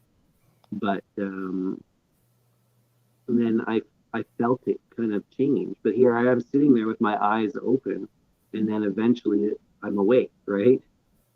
But I was still getting some of that data stream from my physical sense organs, and I was getting it overlaid with the other thing, and that can change your perception, like that kind of thing. And I believe that you can enter into that state intentionally if you have the right kind of training. Oh, correct.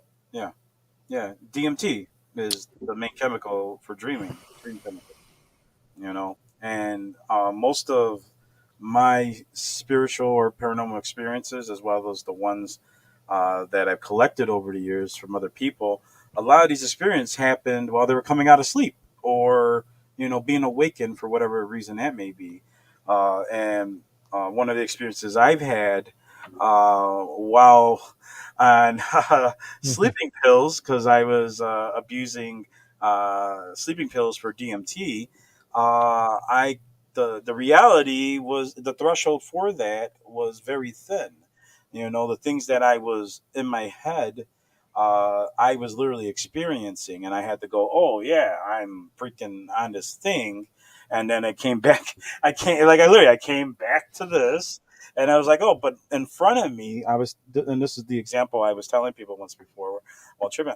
I was working at Six Flags, and I think at this time I worked. I should say I worked at Six Flags. Man, thanks for telling us your age. Yeah, Six Flags. No, I'm just kidding. it's still there. I don't It work is. for Yeah, it, I know. but this was most definitely a few, maybe during time or a few years after. But I was drive. I wasn't driving, but I was in a car with some friends while we were on this. In my early days, and I remember telling them a story that never happened, but I told them like it happened. And I go and I stop and I go, wait a minute, rats coming out of the urinal? I go, that didn't happen. And I go, and I snap back and I go, oh, I'm in my friend's SUV, and I remember I'm on DMT right now. I'm on Unisom, and I go, oh yeah, but I told this elaborate story, and I visualized it, and I was existing in it, but and it didn't happen in this time frame, but it happened wherever I was there, enough for me to have details of it while I was awake, while I was in the back seat talking to people. Which eventually, someone asked me a question, and just like how I ramble on, except for rambling on, I was experiencing this dream state while I was awake. And most definitely, those affected everything that's going. It literally affected my vision, for a period of time. Now imagine that just on a very low dose for dreaming while you're coming awake, what that could do to you in that state. Now, there's a possibility uh, uh, this is like diminishing the barrier, so to say. So yeah, maybe there's two things happening, but also maybe being back here in the mind, as you were stating earlier, is like the reality of things is what's pushing forward, and you're just connecting with whatever dream subconscious, or in this case real reality is, and that's what's happening while everything comes back, and here we are, back in a car driving on a highway or wherever that we were doing. But at the same sense, we were existing back here somewhere, or wherever that was. But at the same time, people can have their spiritual experience, demons, dreams, or in the case of something on your chest, maybe it was that. Maybe it really was happening, but because we were in that state of mind back here where we don't have all this interference of everything else, we were actually able to see the old man in the hat tipping off to you saying, stepping on your chest or whatever, because you're not the only one that's talked about that. And my ex, who had sleep paralysis, talked about a spider that they saw. And I looked that up, and there's actually many cases of people who had sleep paralysis that experienced seeing a spider-like creature coming down from them. When they were looking up, they can see it, and I found that kind of odd too. You But know, I mean, is that spider-like creature like sort of what am I trying to say? Like it's an explanation for something different in terms of oh, yeah, I can't even think of what I'm trying to say here. It's sort of an explanation towards something that is going on in their lives, it could as be. Yeah, symbolizing something that something greater going on in their lives, if you will. it's totally a possibility, just like Jeremy explained earlier. It's not realistically a spider, We're but the falling. spider is symbolization Yeah, for something else. yeah, it's a total possibility, and we just collectively have that. And I do believe there's. Fear, yeah, exactly. Yeah, Fear, and fear. spiders are ancient. Just so people understand, spiders were here before, or uh, not spiders specifically, but arachnids were here before we even existed. They're ancient Well, I creatures, think when you say arachnids, people get frightened of right course. away. I just don't want to, put down just to a spider, because technically a spider is not just what we think it is. There's tarantulas, there's Yeah. other, so on. But most definitely, they were ancient creatures. So maybe, they're part of the collective unconscious, and it just so happens we connect with it, Well, for whatever reason. let me ask you, Jeremy, if people conquer their fear, are they truly fear? Are they truly free? Do you think? I think that they're free of the fear. you know, Yeah, but I mean, are they truly free if they conquer their fears? you're not truly free unless you can understand the situation that you're in, Hmm. right? You can be fearless. Hmm. It could just be fearlessness based off of being ignorant to the danger. You might be completely ignorant of the fact that there's some very dangerous thing over there, and you could be completely free of fear. That doesn't mean that you're free in terms of uh, liberated or whatever. It might just mean that you're ignorant. True, true, true. uh, But I was going to say, I wanted to chime in there that I kind of think of it almost like a radio, right? Correct. mhm, So when you have a radio, it's a tuner, right? So you're tuned to a specific bandwidth of frequencies. Yes. And that we call a channel, but it's just a bandwidth of frequencies. It's like the frequencies between here and here, right? And if Correct. we change the tuning, we change like a potentiometer or something, uh, mhm. we can change how it's tuned and which part of the spectrum we're looking at. So where that bandwidth, say the bandwidth is this big, we can change which part of the frequency spectrum we're looking at, and the waking experience is here and the dreaming experience is there, right? And sometimes we're tuned in between and we're looking at a frequency uh, range that includes stuff that normally is from the what we call the waking channel, and some of that data is coming from what we would refer to as the dreaming channel.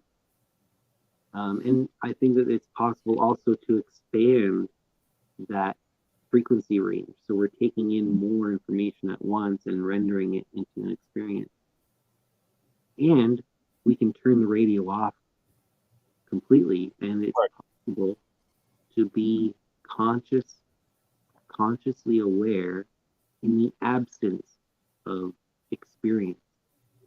So, like for example, deep dreamless sleep. There are practices that can lead you to be able to have the conscious awareness without any experience generated at all. So you're just existing in a state of pure consciousness. Now, if you start to think too much about certain things, you could generate an experience if you Yeah, were, right? exactly. So you could be really uncomfortable maybe and start being like, and then you, I need something, and then you start like imagining a scenario, and then you get caught up. Have you ever been in that situation? Have you actually conjured up an experience? Yeah, Really? Okay.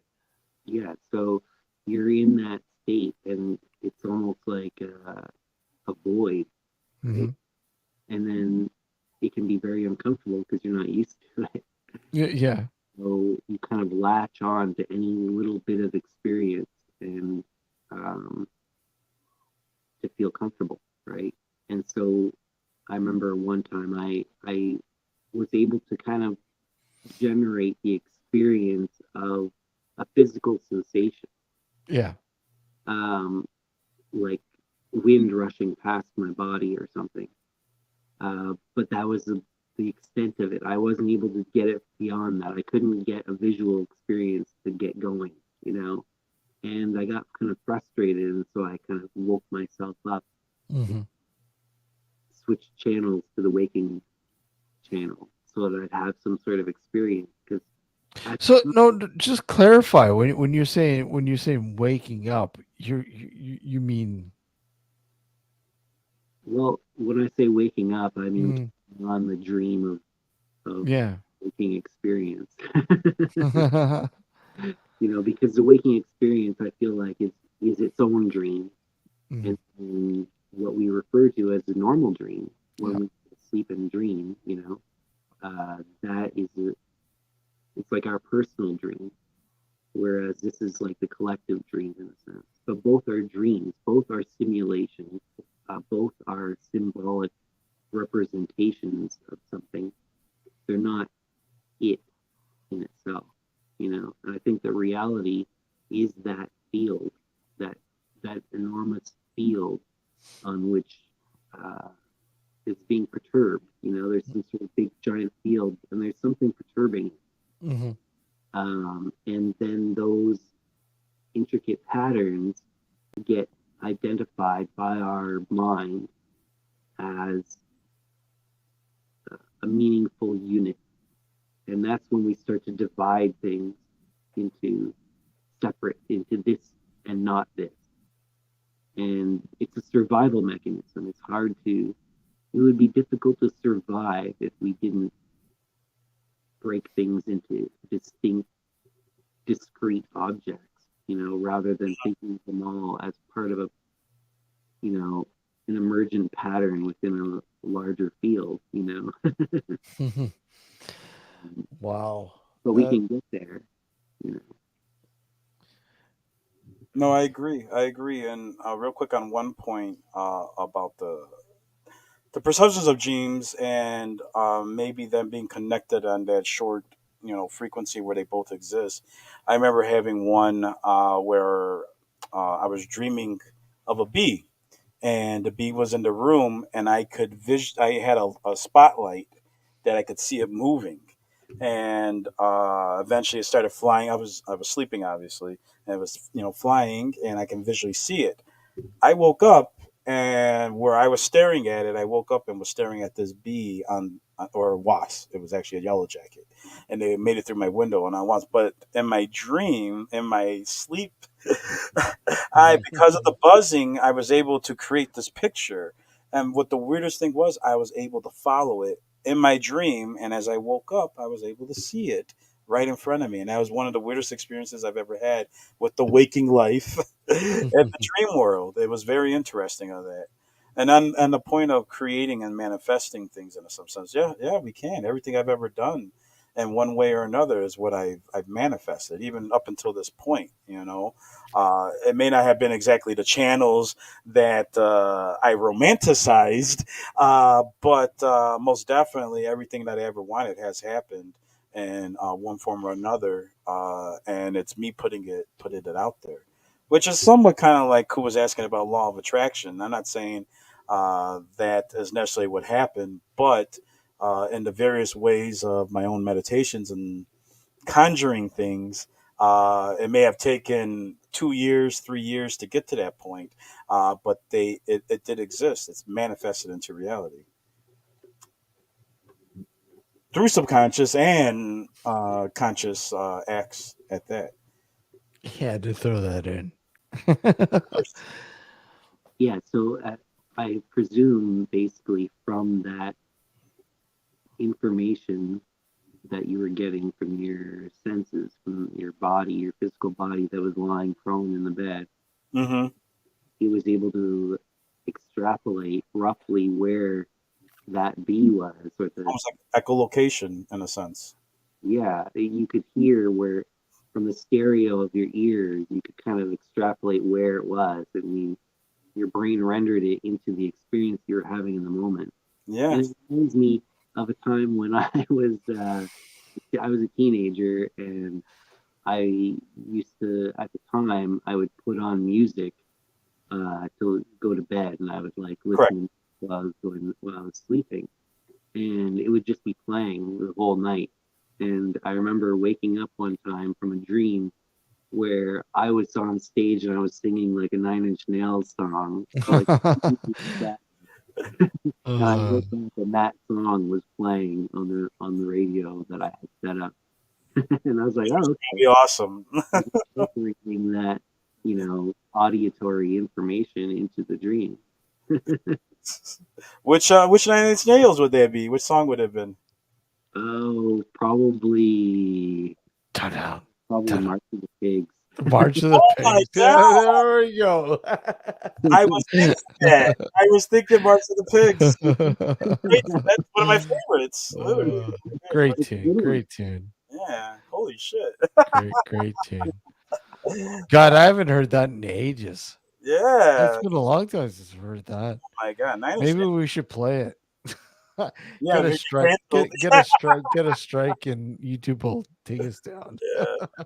No, it's too bad. Um, guys, I think we're gonna call this. Oh Um, Jesus. Yeah. I, Didn't realize what it you know was. what, Jeremy, I'd love to have you back on. Let's talk about lucid dreaming, astral projection, and all that stuff because I know you've been really diving deep with it lately. Oh yeah, real deep. Yeah, so we'd love to have you back on, buddy. Yeah, I'd love to come on again. Always love having you on. So yeah, we'll talk about it and maybe get a date and have you back on to just talk about all that and more. Yeah, sounds like fun. Sounds great. Jeremy, thanks for coming on, and Justin, guys in chat, thank you for all the good questions and info, and thanks for tuning in on this late night. Normally we're 9 to 11 p.m., but we're taking a little bit of a, I guess, sabbatical, if you will, but not really. But we figured, hey, we miss doing our late nights. I mean, we used to Yeah. broadcast between 11 and 1 a.m. in the morning. So Yes. I mean, I love doing this, but unfortunately, life gets in the way, and you can't really do it all the time. But hey, thanks everyone for tuning in. And once again, Jeremy, take care. Thank you again, and Justin, take care. Late night, guys. Good night, guys. Stay lucid. Yes, stay lucid.